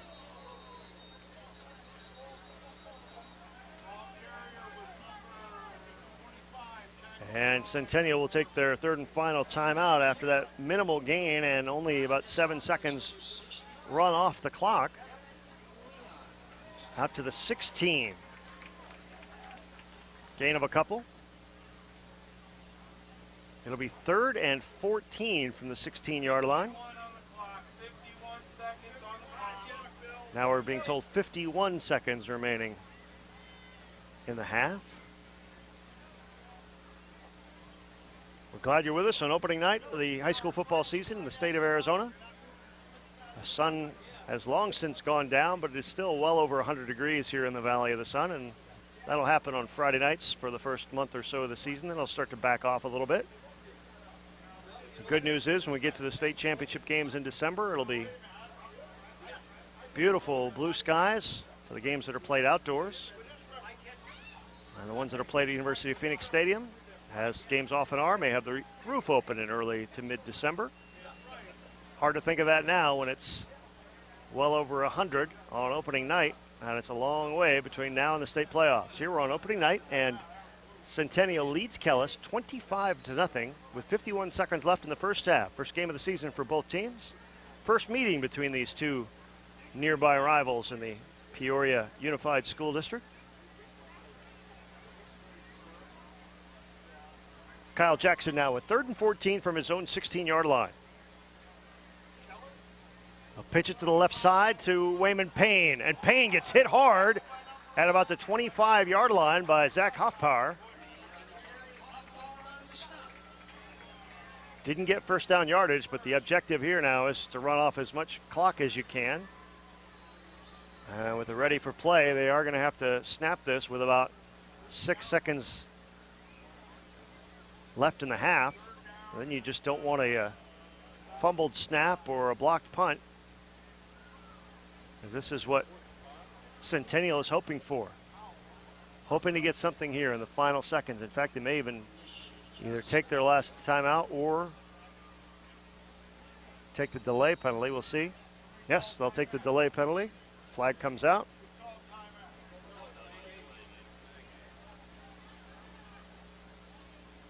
Nope. Well, they're signaling that Centennial took the timeout, and I didn't think they had one left. But it wouldn't be the strangest thing that's happened tonight.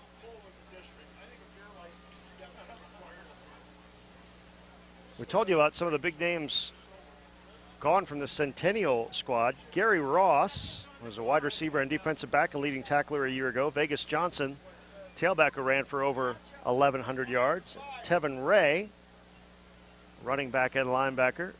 Coach Taylor said this week that the defense may not be recognizable at first, but they will be before long, and they have pitched a shutout here in the first half of play against Kellis, leading 25-0 with 6 seconds to play now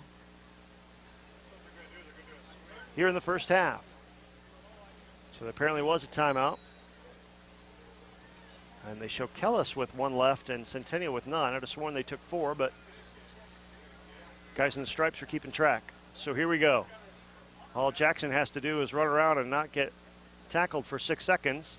They'll pitch it to Raymond Payne, and Payne actually gets the first down across the 30 to the 31 and out of bounds, but not before the half comes to a close. It would appear the clock has struck 0, but it's up to the officials to tell us if indeed we have reached the end of the first half. And we have. So 24 minutes in the books. It's been all Centennial. The Coyotes lead the Cougars 25-0. We'll be back with our halftime show after this. Stay with us. You're watching high school football on the IBN Sports Broadcasting Network.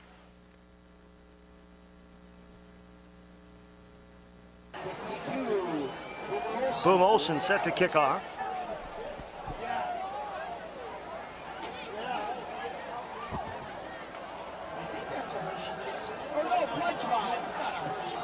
Raymond Payne and Rakia Bain are back deep as Boom Olsen gets the second half underway.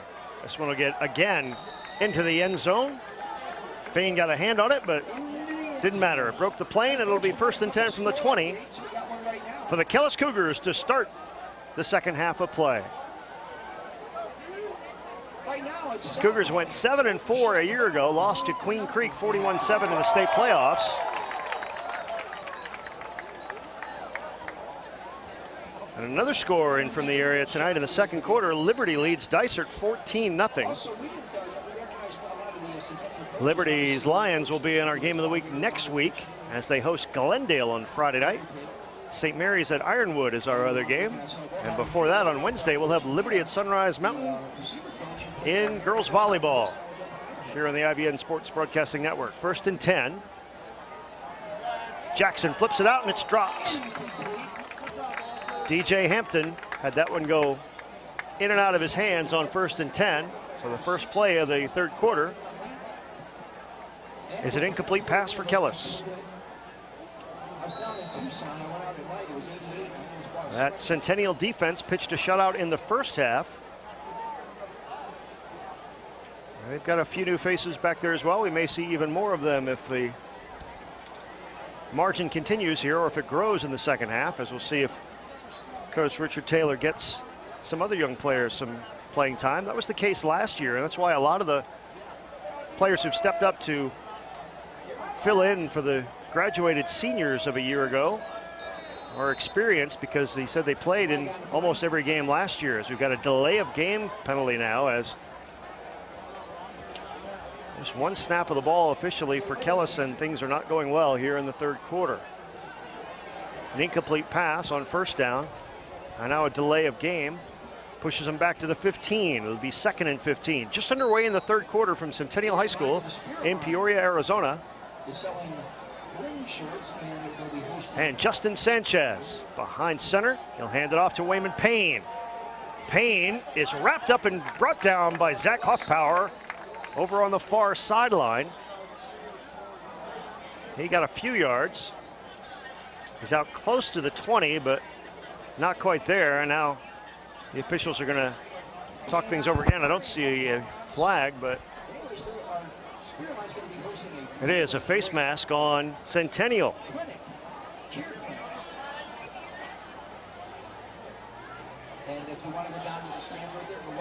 So if you want to have an idea what both of these teams will be hearing when they get together on Monday, it'll be about cutting out penalties like that one and like the personal fouls we saw in the first half. This face mask is going to move Kellis up to about the 23-yard line. It is not an automatic first down.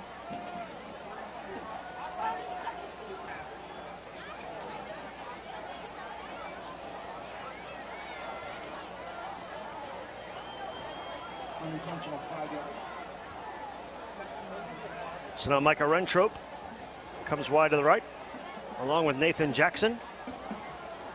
Kyle Jackson drops back again. Some pressure. He'll step up. He can run, and he will. He's got some open field, and he'll get out of bounds near the 40, across the 35, and they're going to say that he's out right at about the 35. And it should be enough for a first down for the Cougars.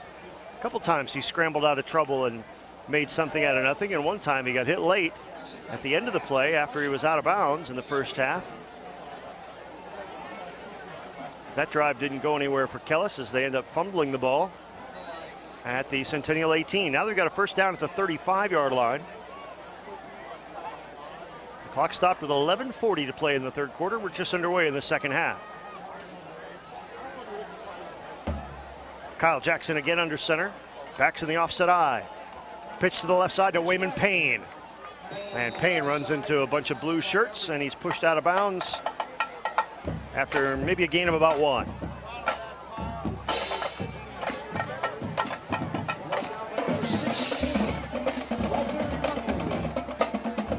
Walter Nunley on the stop. Nunley, one of the returners of that Centennial defense. He was the leading sack man a year ago.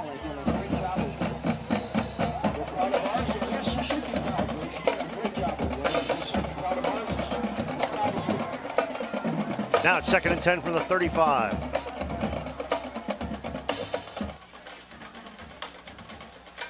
This time it's Jackson out of the spread. He finds Wayman Payne across the 40.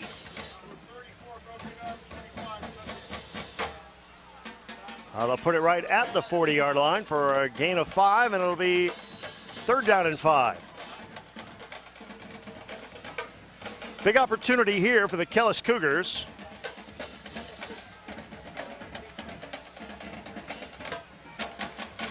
As if they can convert this, they'll have a drive going.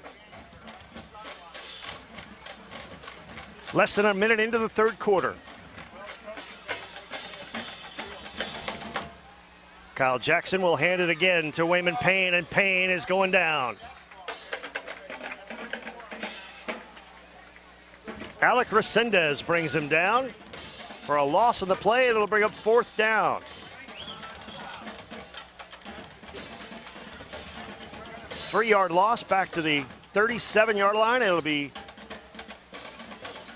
4th and 8. And Blaine Freeman to punt again.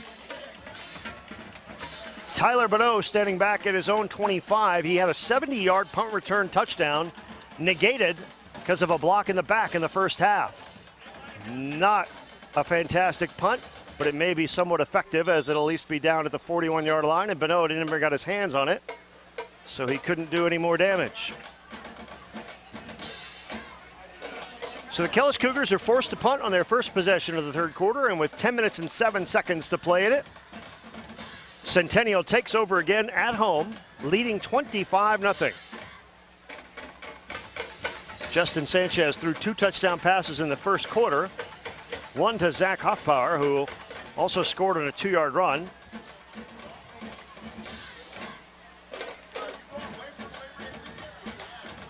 Now Sanchez is under center on 1st and 10 from his own 41-yard line.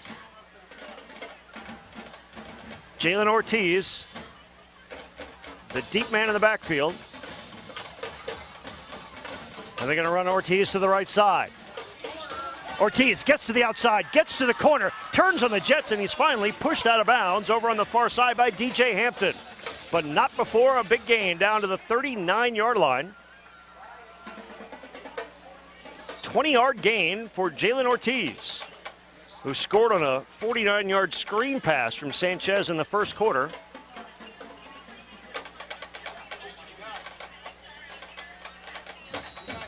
They'll call it the 38, so a 21-yard gain around the right side by junior Jalen Ortiz.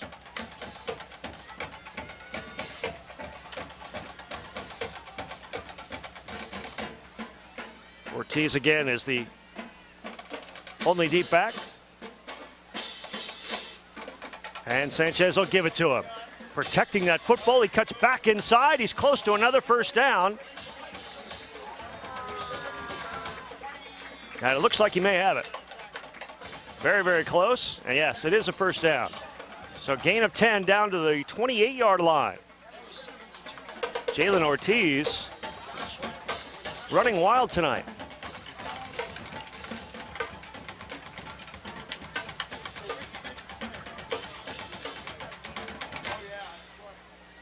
Clock running, 9:37 to play in the third quarter.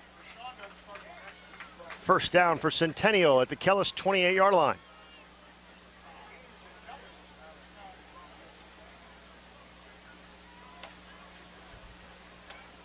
Sanchez takes his time now on his play fake. And Jesse Callahan didn't look that one into his hands, and it's incomplete. 2nd and 10. You can see he turned his head and started to go upfield before he had the ball. So an incomplete pass brings up 2nd and 10.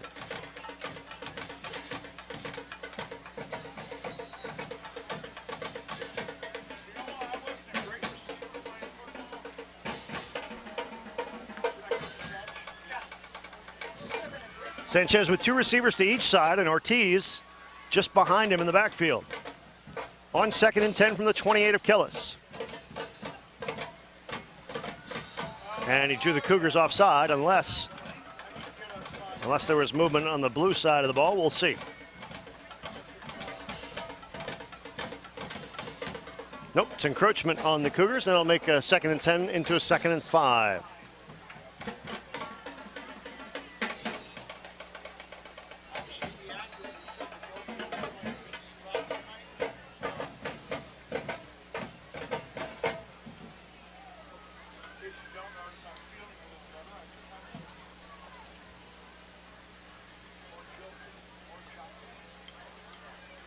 Same formation with slot receivers to each side. 9:16 to play in the third.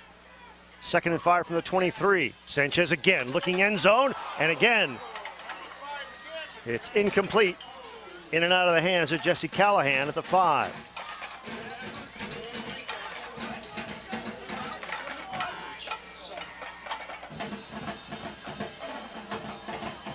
Centennial will be at Millennium next week, while Kellis will head to Brown. Start the Labor Day weekend off. That's both those games next Friday night. Here it's 25-0 with 9:12 to play in the third quarter on opening night of the Arizona high school football season. Centennial at home leading 25-0 over Kellis, and looking at a 3rd and 5 at the Kellis 23-yard line. Sanchez in the spread, looking left all the way. It's complete to Ortiz. He spins away from a tackler, gets to the corner, and he's in for the touchdown. 23-yard touchdown pass, Sanchez's 3rd of the game. 2nd touchdown reception for Ortiz.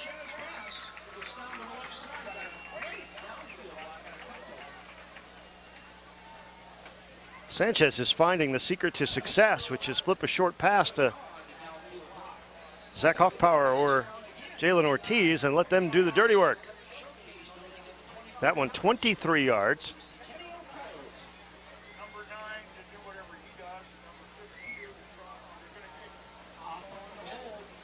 Troy Hawthorne will hold. And Boom Olsen will attempt to make it 32-0. Snaps a little bit low. Olsen gets his foot to it and drills it. So with 9 minutes to play in the third quarter, Centennial has extended their lead to 32-0 over the Kellis Cougars.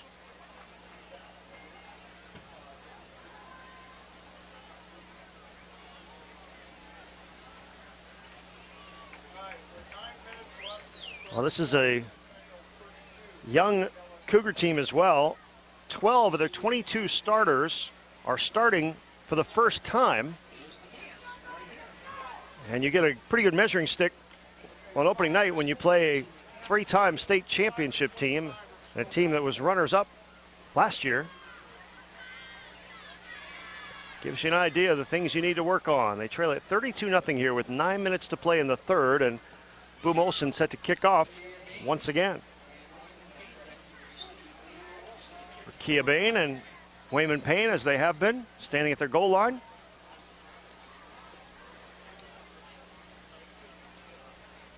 And Olsen has put most of his kickoffs to or at the goal line, and this one will just get over Bain's head again for another touchback. 1st and 10, Cougars at their own 20-yard line with 9 minutes to play in the third quarter.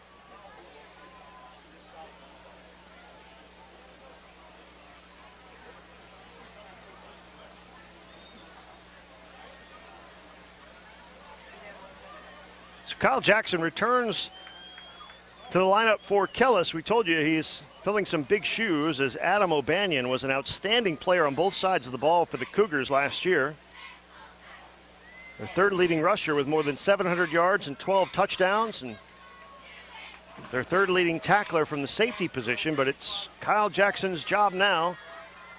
And he's looking at a 1st and 10 from his own 20 as he drops back under pressure, though. He's shown some mobility, gets a block, throws it out, and it skips right at the feet of Jalen Ortiz at the 40. His receiver, DJ Hampton, was about 5 yards behind Ortiz.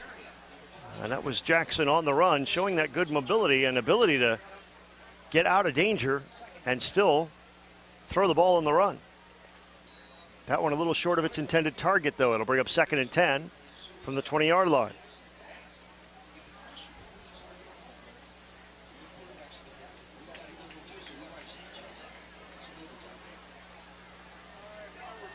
So now Jackson will go back into the spread with Wayman Payne alone back in the backfield. On 2nd and 10, they'll pitch it to Payne. This has been a pretty successful play for them. He gets to the outside, gets across the 30, maybe to the 31, and he's pushed out of bounds there.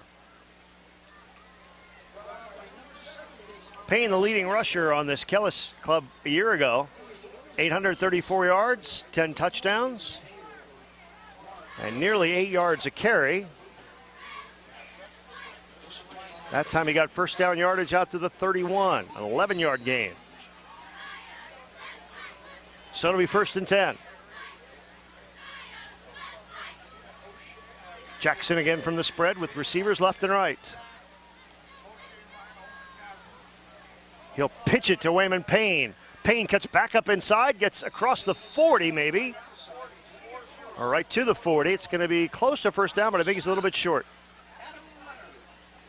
Yep. Gain of 9. It'll be 3rd and 1.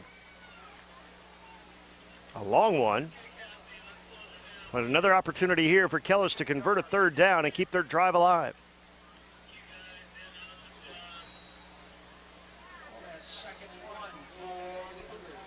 Clock running, 8:10 to play, 3rd quarter.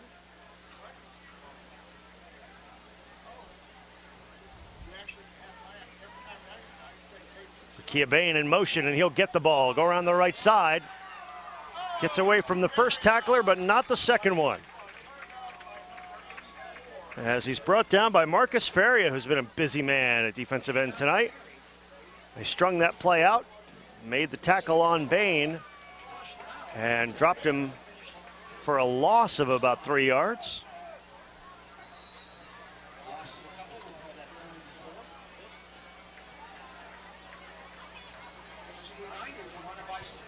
So it's 3rd and 4 at the 37-yard line, just across the 37, so call it a short 4.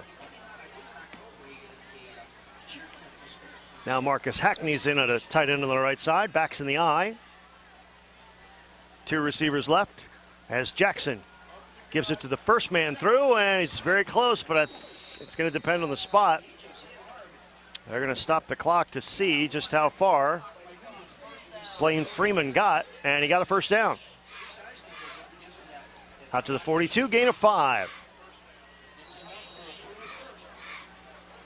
So now Kellis is moving. Trailing 32-0 here in the 3rd quarter in the opening night of the season.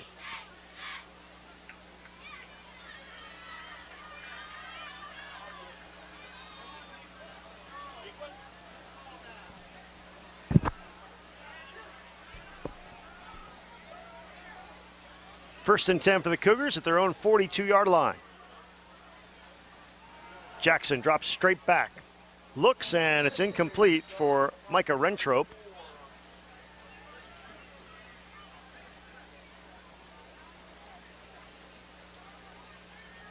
And it'll bring up 2nd and 10. This Kellis team didn't have any problem scoring points last year. And their first 5 games, that 5-game winning streak, they scored 45, 63, 43, 44, and 50 points. But they've been blanked tonight by a Centennial team that was state runner-up in Class 5A a year ago. Again, the pitch to the left side. This time it's Freeman. And Freeman finds a little bit of space out across the 40, barely. 45, rather. So it's a gain of about 3.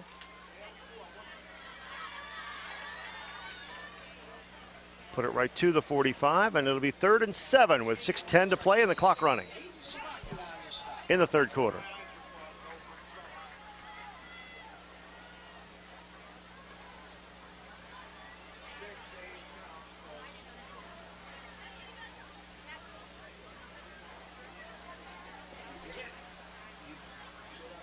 Backs again in the eye. This time, Rakia Bain is the second man.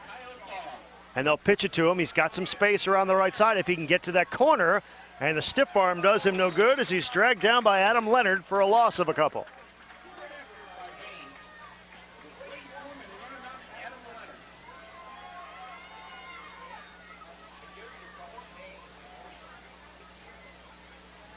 So the loss of 3 will bring up 4th down. So it looked like it might have been a promising drive for the Cougars. Will end in a punt situation. On 4th and 10, it's Blaine Freeman. Kick to Tyler Bonneau. Bonneau standing at his own 24. Punts high end over end. Bonneau comes up, but he can't get to it because he's got white shirts in front of him, and it'll be down finally when a flag comes out at the end of the play as it's down at the 32-yard line. 26-yard punt, no return, and we'll have to see what the flag is that came out at the end of this play.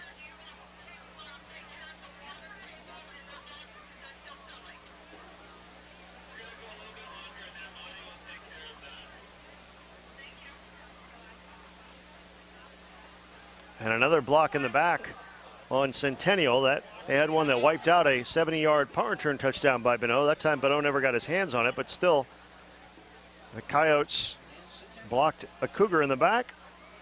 And Patrick McLean, our referee tonight,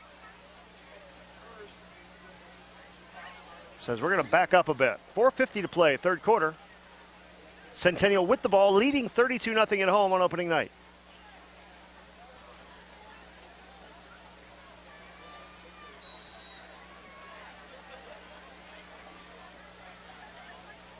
Justin Sanchez, a quarterback for Centennial, had a slow start. His first pass was picked off. Since then, he's thrown 3 touchdown passes, and his team leads 32-0. This time from the spread, he'll hand it off to Zach Hoffpower. Hoffpower cuts back up inside, finds a seam, bounces again to the outside, gets a block. Zach Hoffpower on the run down the near sideline. Can he go the distance? One man to get him and can't, and finally they do bring him down at the 5-yard line. A 73-yard run by Zach Hoffpower.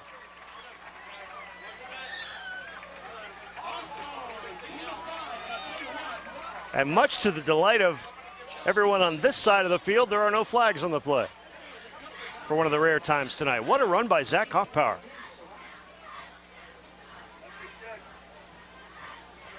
He only ran for 71 yards a year ago. For the whole season, he gets 73 on that play down to the 5. So yeah, things are going quite well for him this year, thank you. First and goal, 5-yard line. Coyotes lead at 32-0, clock on the move, 4:17 to play in the third. Hoffpower not winded at all, he's in there as a tailback. In front of, with Joshua Stevens in front of him, and Stevens has made a couple of outstanding lead blocks tonight. Let's see if he gets a chance to do it again. He will. Hoffpower up the middle, darting to the end zone, and he's in. His 3rd touchdown of the night, 2nd on the ground. And with the extra point pending, it's 38-0 Centennial.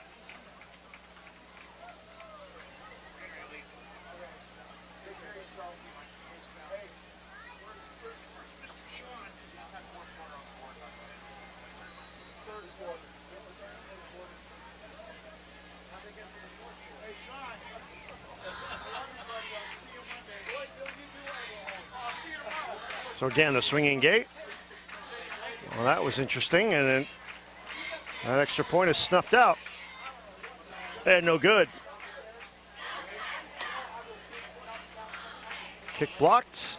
And with 3 minutes and 56 seconds to go in the third quarter, Centennial has extended its lead to 38-0 over Kellis on Zach Hoffpower's 3rd touchdown of the night, his 2nd rushing. He scored on a 13-yard pass, on a 2-yard run, and now on a 5-yard run. That was set up by his 73-yard dash to get down to the 5-yard line.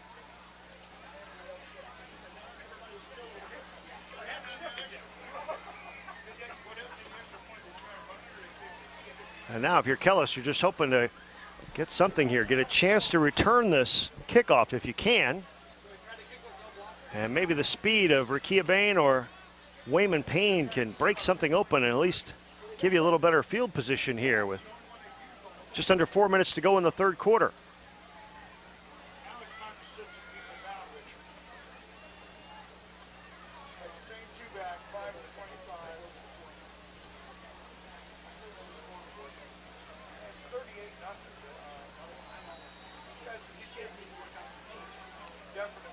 Boom Olsen giving that right leg a workout tonight. This one comes down just short of the goal line. Rakia Bain gets away from one tackler, gets away from some more tacklers, and here might be the spark they need. Bain out across the 40, and finally brought down at the 44-yard line. So that time they didn't get the ball into the end zone on the kickoff, and Bain took it back 43 yards to give the Cougars some of their best starting field position of the night. It's too bad it comes with them trailing 38-0 with 3:42 to go in the third quarter. Officially the 43-yard line, so a 42-yard kickoff return by Rakia Bain. He was a danger man a year ago, averaged 37 yards a return. And now he'll be a slot back to the left side as 4 receivers go out, and Kyle Jackson works out of the spread, and he'll pitch it to Raymond Payne. Payne cuts back inside, but he's finding the going tough. Going tougher when Devin Leon is right there to meet you. Negligible gain, 2nd and 10. And the clock running with 3:22 to play in the third quarter. So we'll see if that kickoff return sparks things. Levi Sheldon now limps off over onto the far side for Kellis, and he's replaced by DJ Hampton.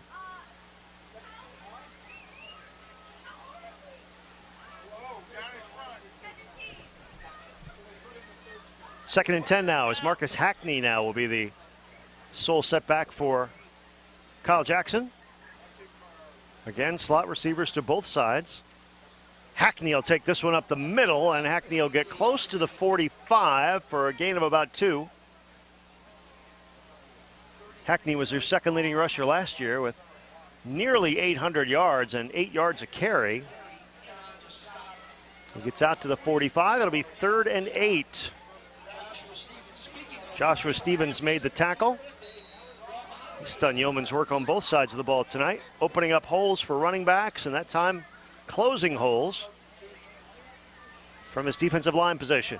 2:12 to go in the quarter. Kellis now with a 3rd and 8. They must convert. Kyle Jackson from the spread with 4 receivers. He'll roll it and pitch it to Raymond Payne. Payne gets to the outside. Payne has the first down yardage and more. Cuts back inside at the 39-yard line. He's still alive. Raymond Payne with a convoy in front of him is finally brought down inside the 15 to the 14-yard line. A 41-yard gain for Raymond Payne. So now Kellis has something going offensively.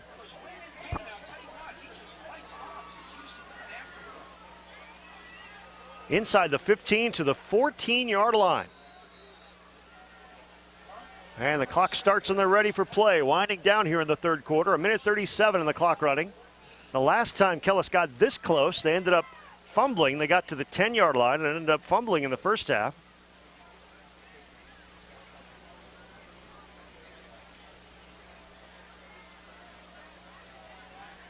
First and 10 from the Centennial 14.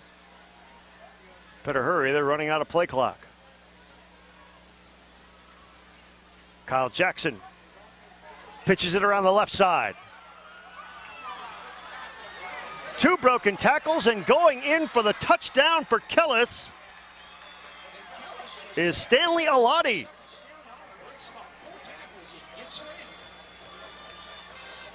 So that kickoff return did spark the Cougars, as with 58 seconds left in the quarter, Stanley Alati goes 14 yards around the left side and gets the Cougars on the board.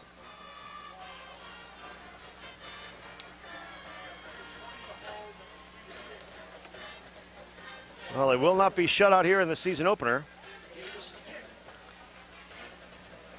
Colin Davis, who struggled in the first 3 games, hitting just 8 of 14 extra point attempts last year, gets his first try of 2011, and it's up and good.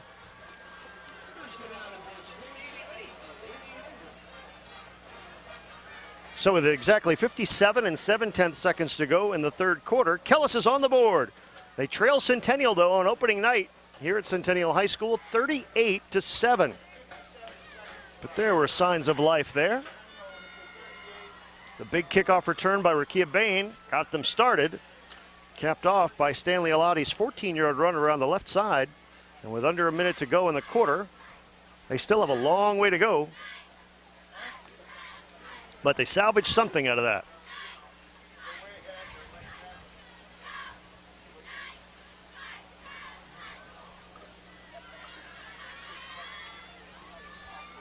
So for only the second time tonight, Colin Davis will get to kick off.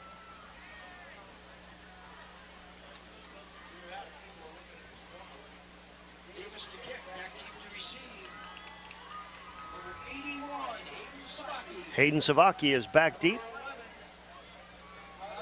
as is 11 Tyler Bonneau and Jalen Ortiz. So a three-headed monster back there. Pick your poison, Colin Davis. He's going to get a good long run up from his own 30. His team has just scored to make it 38-7. Here's Colin Davis's kickoff. Again, it's short with backspin. It's going to bounce at the 16. Ortiz can't find the handle. Now he does. Now he finds some running room, turns on the Jets, and Jalen Ortiz is going to go the distance. So just as soon as Kellis scores, Centennial takes the kickoff all the way back. Jalen Ortiz, 84 yards.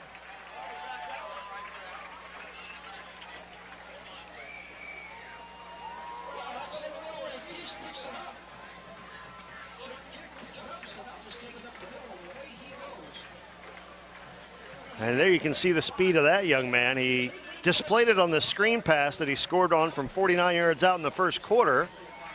He takes that one all the way back. And once he broke containment, it was all over. They weren't going to catch him.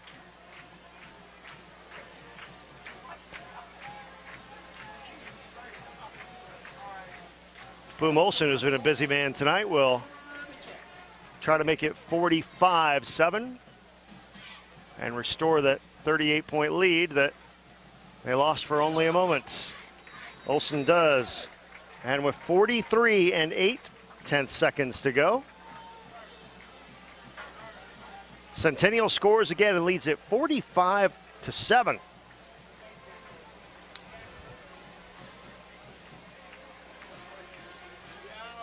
Good news for Kellis as they get the ball back.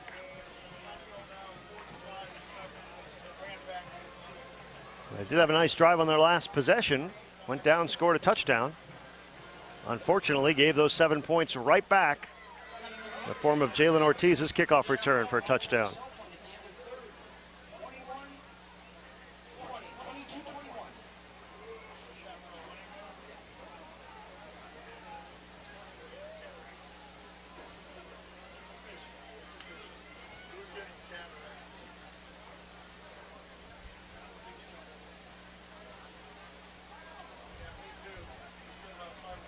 You have to figure Boom Olsen is going to put a little something extra into this to make sure that Rakia Bain doesn't have the chance for a big return that sparked Kellis's last offensive drive. Here's Olsen, and he does just that. All the way out of the end zone. Bain never had a chance.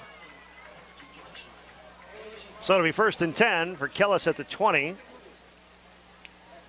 Could say Mr. Olsen learned his lesson. Outstanding kickoff there, out of the end zone entirely. And so Kellis back at it now with under 44 seconds to go in the third quarter.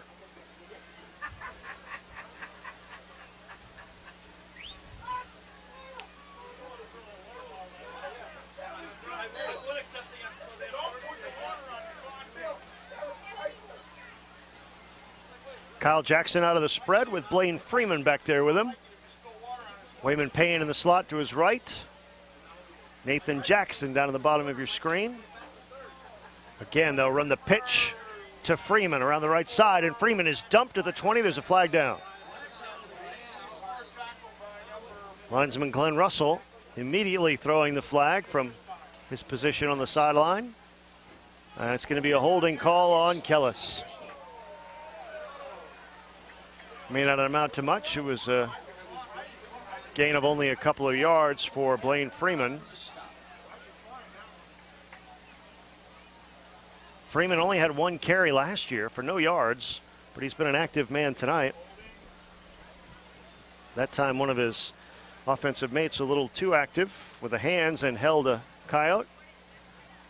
Second half, not quite as sloppy as the first half when we saw multiple penalties on both sides and some personal fouls, roughing the passer, roughing the kicker in that first 24 minutes. So now back to the 10-yard line. It'll be 1st and 20. Clock running, 30 seconds to go in the third. Jackson from the spread looks left. He's going to put this one over the top. It is complete Rentrope. And Rentrope is out near midfield. A huge gain. A 38-yard pass. Now Kyle Jackson is feeling it. Very confidently put that one to Rentrope, who got separation, made the catch, got out to the 48-yard line. Now, will they be able to run another play before the third quarter comes to a close? Clock running, 13 seconds to play.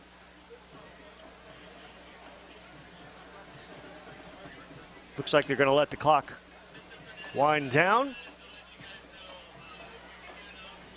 And that is the end of the third quarter.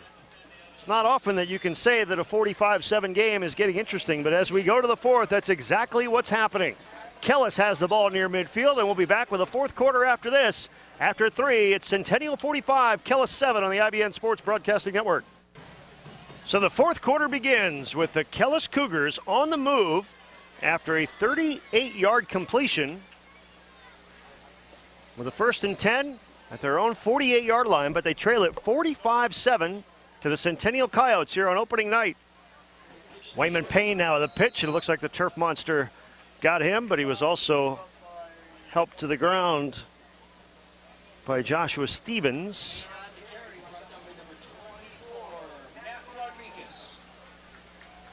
Lost back to the 46-yard line, lost at 2, it'll be 3rd and 12. It'll be 2nd and 12 rather. The long completion gave them a 1st down. And now as we start the fourth quarter, Kellis trying to salvage something out of this second half. They've done a nice job so far. Their last drive, they went down and scored on Stanley Alati's 14-yard run, but gave those points right back. Jalen Ortiz took the kickoff all the way back for his 3rd touchdown of the night. Now Kyle Jackson out of the spread. Second play of the fourth quarter, dropping way back. Now finally throwing it, and it's going to be into the bench area. So it'll be 3rd and 12 now. So a promising drive will stall unless they can convert on this upcoming 3rd down play.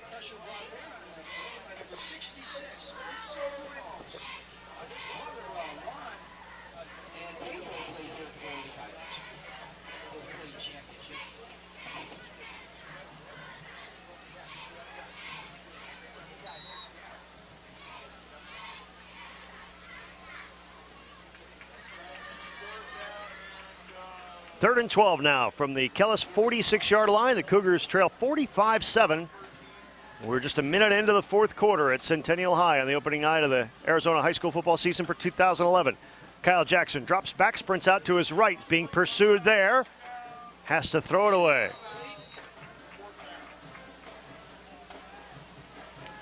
So unless they go for it here on 4th down, down by 38.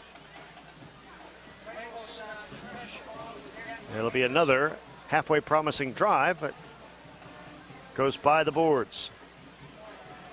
We'll see, though.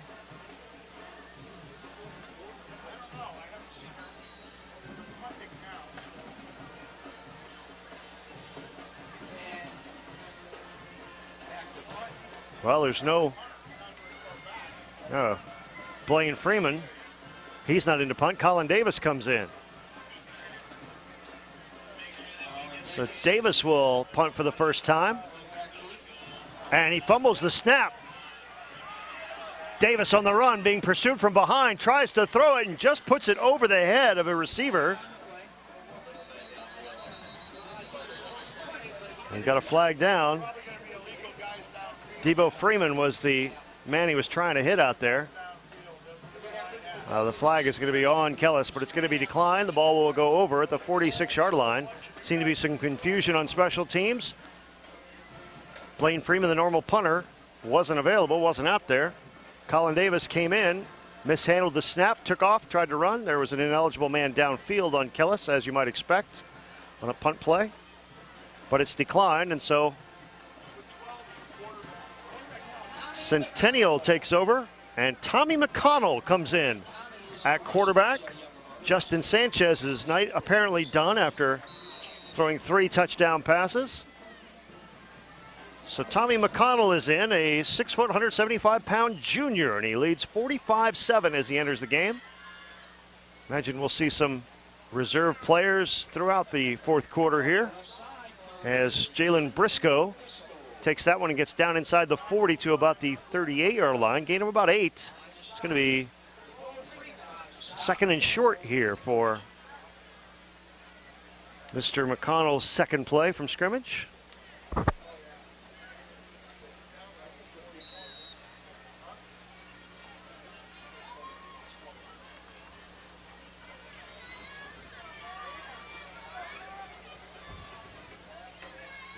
Clock moving, 10:07 to play in the game. Centennial in blue and at home, leading 45-7 over Kellis. And Tommy McConnell in now at quarterback, facing a 2nd and 2 at the 38-yard line of Kellis. Stevens bursts up the middle, has a first down to the 30.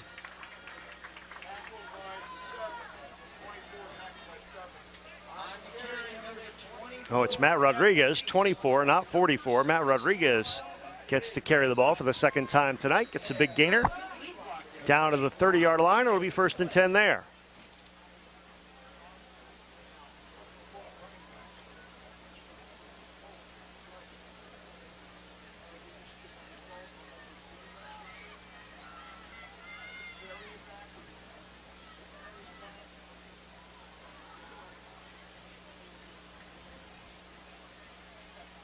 Now McConnell hands off. And Tryon Nargang is met by a bunch of white shirts. Ira Corona, they correct me now. It's Ira Corona. We've had some players not wearing the numbers they were supposed to wear tonight. Ira Corona, number 22, one of those players.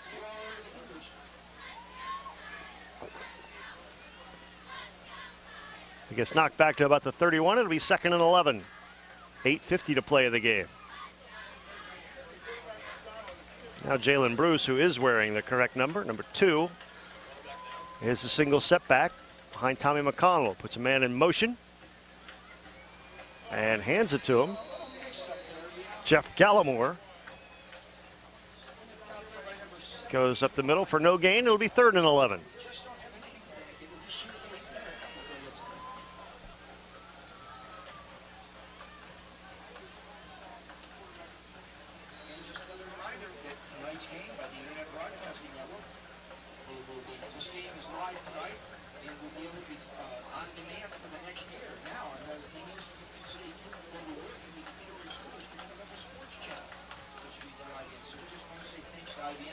So with 8 minutes to play in the game, Tommy McConnell and the Centennial Coyotes have a 3rd and 11 from the Kellis 31-yard line, leading at 45-7. McConnell now will drop back for his first passing attempt. Throws it over the top, and it is picked off.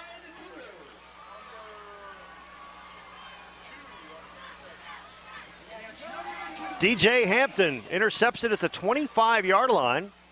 So each of Centennial's quarterbacks has had their first pass of the evening intercepted. It worked out all right for Justin Sanchez, who went on to throw 3 touchdown passes. Tommy McConnell's first varsity throw gets intercepted.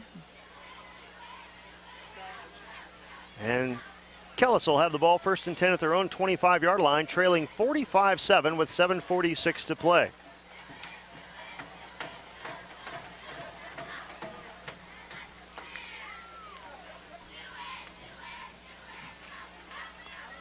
The Centennial team averaged 39 points a game a year ago. They bested that average tonight.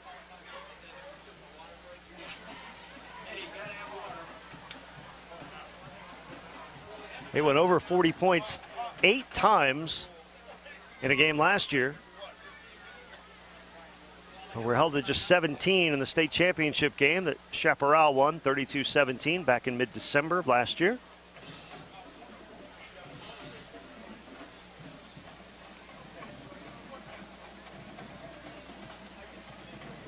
So lots of positives tonight, but things to work on. Kellis managed to get on the board after a nice drive in the 3rd quarter. And they've got the ball back after an opportune interception there by DJ Hampton.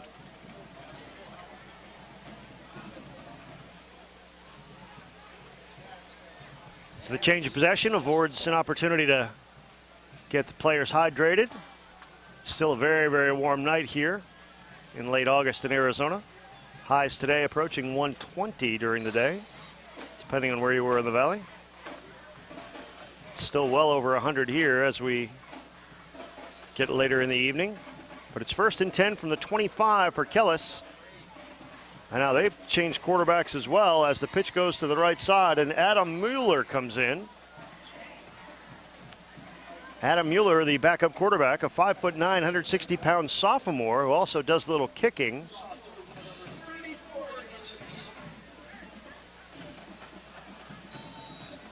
But the carry is up for a gain of about 3 to the 28-yard line, and with 7:20 to play, Kellis faces a 2nd and 7 here.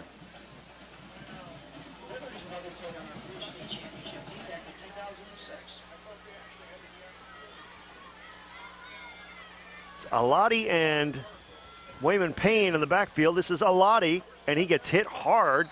First man through, and he is dropped by Alec Resendez. That's going to be 3rd and long for Kellis while the clock continues to roll. 6:45 to play now in the game. And it's 3rd and about 8. From the 27-yard line.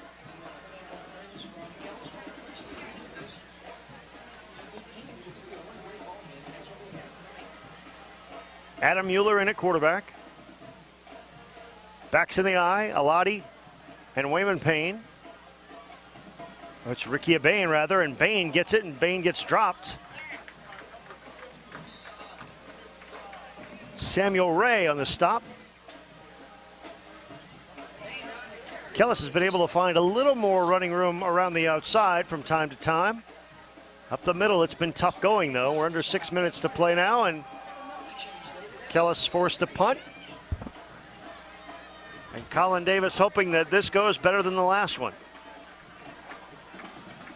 Stands at his own 14-yard line.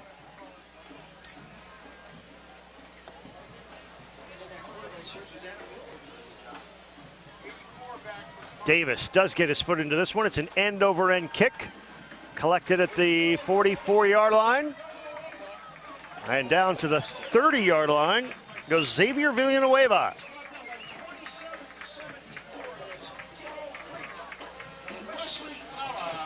.24-yard return by Villanueva, and with 5:24 to go, Centennial has the ball back, leading 45-7.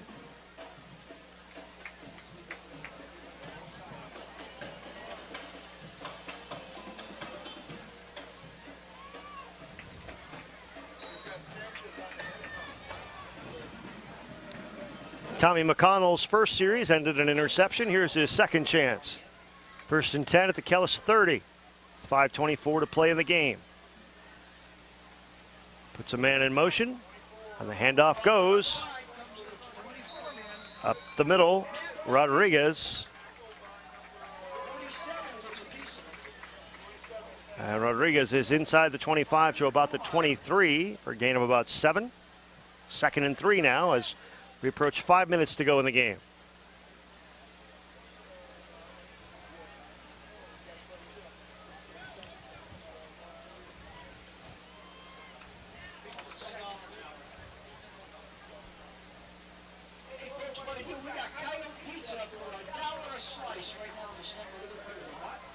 So on 2nd and 3 now, McConnell will go under center. He's got one man in the backfield, Ira Corona. And Corona will get the call. Corona inside the 20 and down to about the 16. That's enough for another first down for the Coyotes.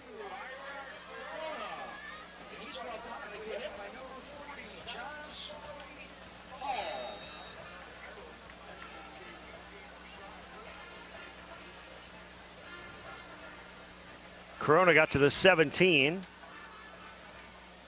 And it'll be 1st and 10 for the Coyotes. 4:13 to play and the clock on the move. Jalen Briscoe. Lone setback behind Tommy McConnell. And McConnell tries to draw Kellis offside and does.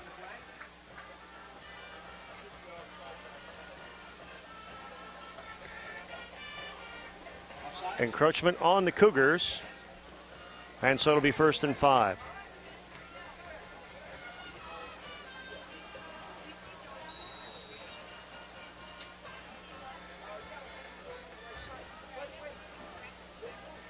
So McConnell on 1st and 5 from the 12 now will hand it to Briscoe, and Briscoe is down inside the 5, maybe right to the 5. It'll be 1st and goal, Coyotes.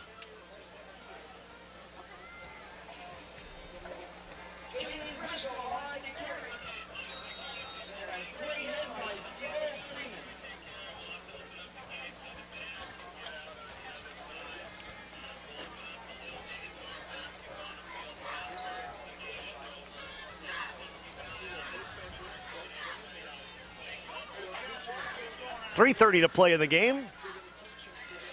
Centennial leading 45-7 and threatening again. 1st and goal at the 5-yard line. Run up the middle, will get close, but not quite there. Nick Olson gets close, but doesn't get in. He does get down to the 1.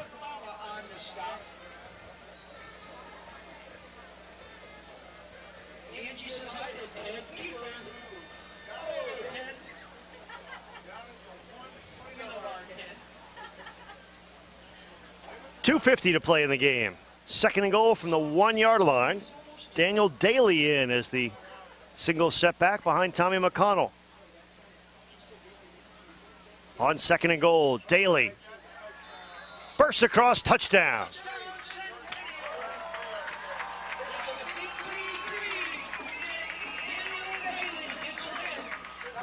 And on a night that's been all Coyotes, they tack 6 more on the board with 2:36 to play. The extra point coming, it's 51-7. And that'll give us a continuously running clock for the remainder of this game, what there is left of it.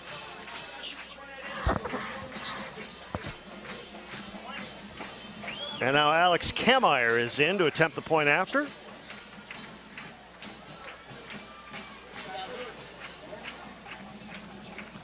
And the left-footed Kameyer boots it through. And with 2 minutes and 36 seconds to play in the game, it's Centennial 52, Kellis 7. So everybody's getting into the act here tonight. Kameyer handled kickoff duties a year ago. And Boom Olsen's been doing the kicking off and the point afters and 1 field goal back in the 2nd quarter, but Alex Kameyer gets a chance to make it 52 and does. So now we'll see if Kameyer kicks off or if send Olsen out to do it. It looks like it's going to be Kameyer to kick off.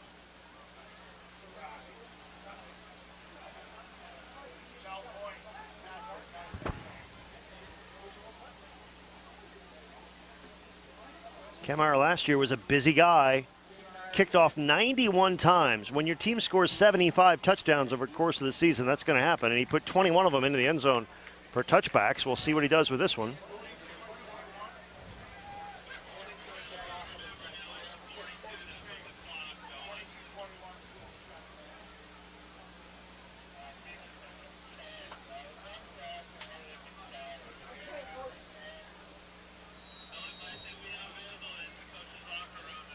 Wayman Payne and Rakia Bain are standing back at the goal line for Kellis.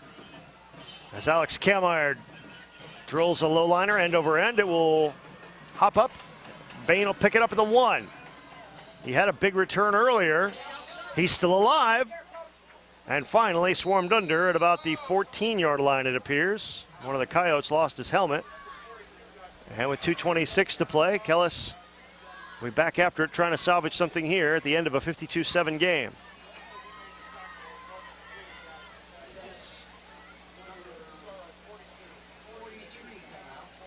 Nick Olson was the Coyote who lost his helmet.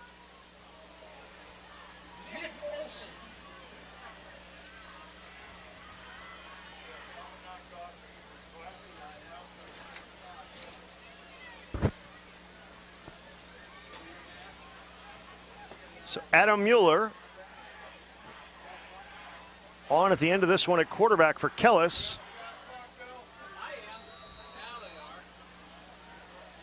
As the clock runs with 2:22 to play. We should have a continuously running clock the rest of the way, except for scores, timeouts, and injuries. Mueller gives it up the middle. And they'll fight back out to the 26-yard line. First down there.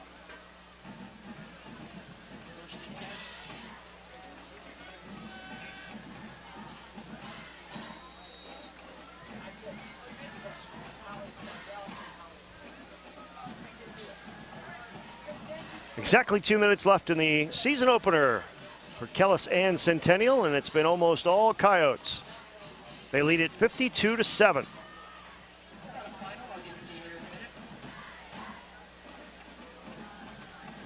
Mueller now will pitch it to Bain.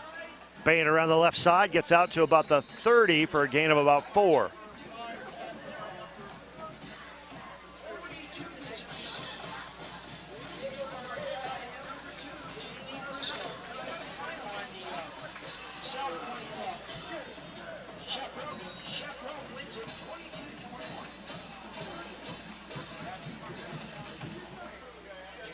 Now with 1:15 to play.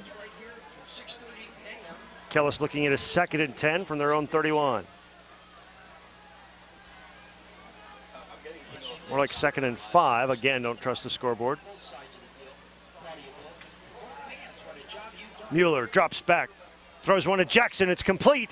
Jackson still alive, gets across the 45 to about the 47, and he's down there. Boy, Nathan Jackson has only got a couple of receptions tonight. That was a nice grab. Grab that out of the air and gets to about the 46, rather.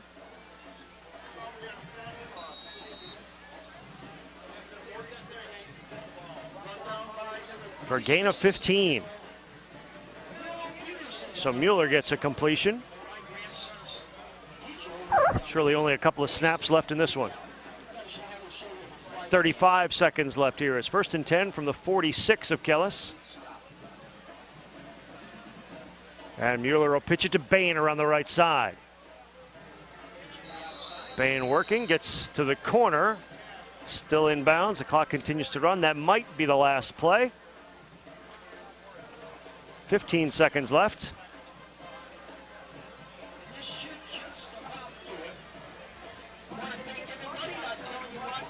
And that is it. The final seconds tick off, and it's a successful season opener for the Centennial Coyotes, who defeat the Kellis Cougars by a final score of 52-7. 3 touchdowns for Zach Hoffpower and 3 more from Jalen Ortiz. Just part of the 52-point onslaught in the season opener for both teams. And so with that, we say goodnight from Centennial High School in Peoria, Arizona. Our final score in the season opener for both teams for 2011, the Centennial Coyotes 52, the Raymond S. Kellis Cougars 7. Kellis travels to Brown next Friday night, while Centennial's at Millennium.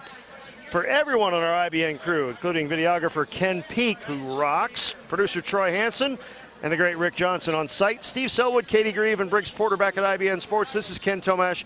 Thanking you so much for watching. This has been the Arizona High School Football On-Demand video series on the IBN Sports Broadcasting Network. Our final again, Centennial 52, Raymond S. Kellis 7. Good night from Peoria.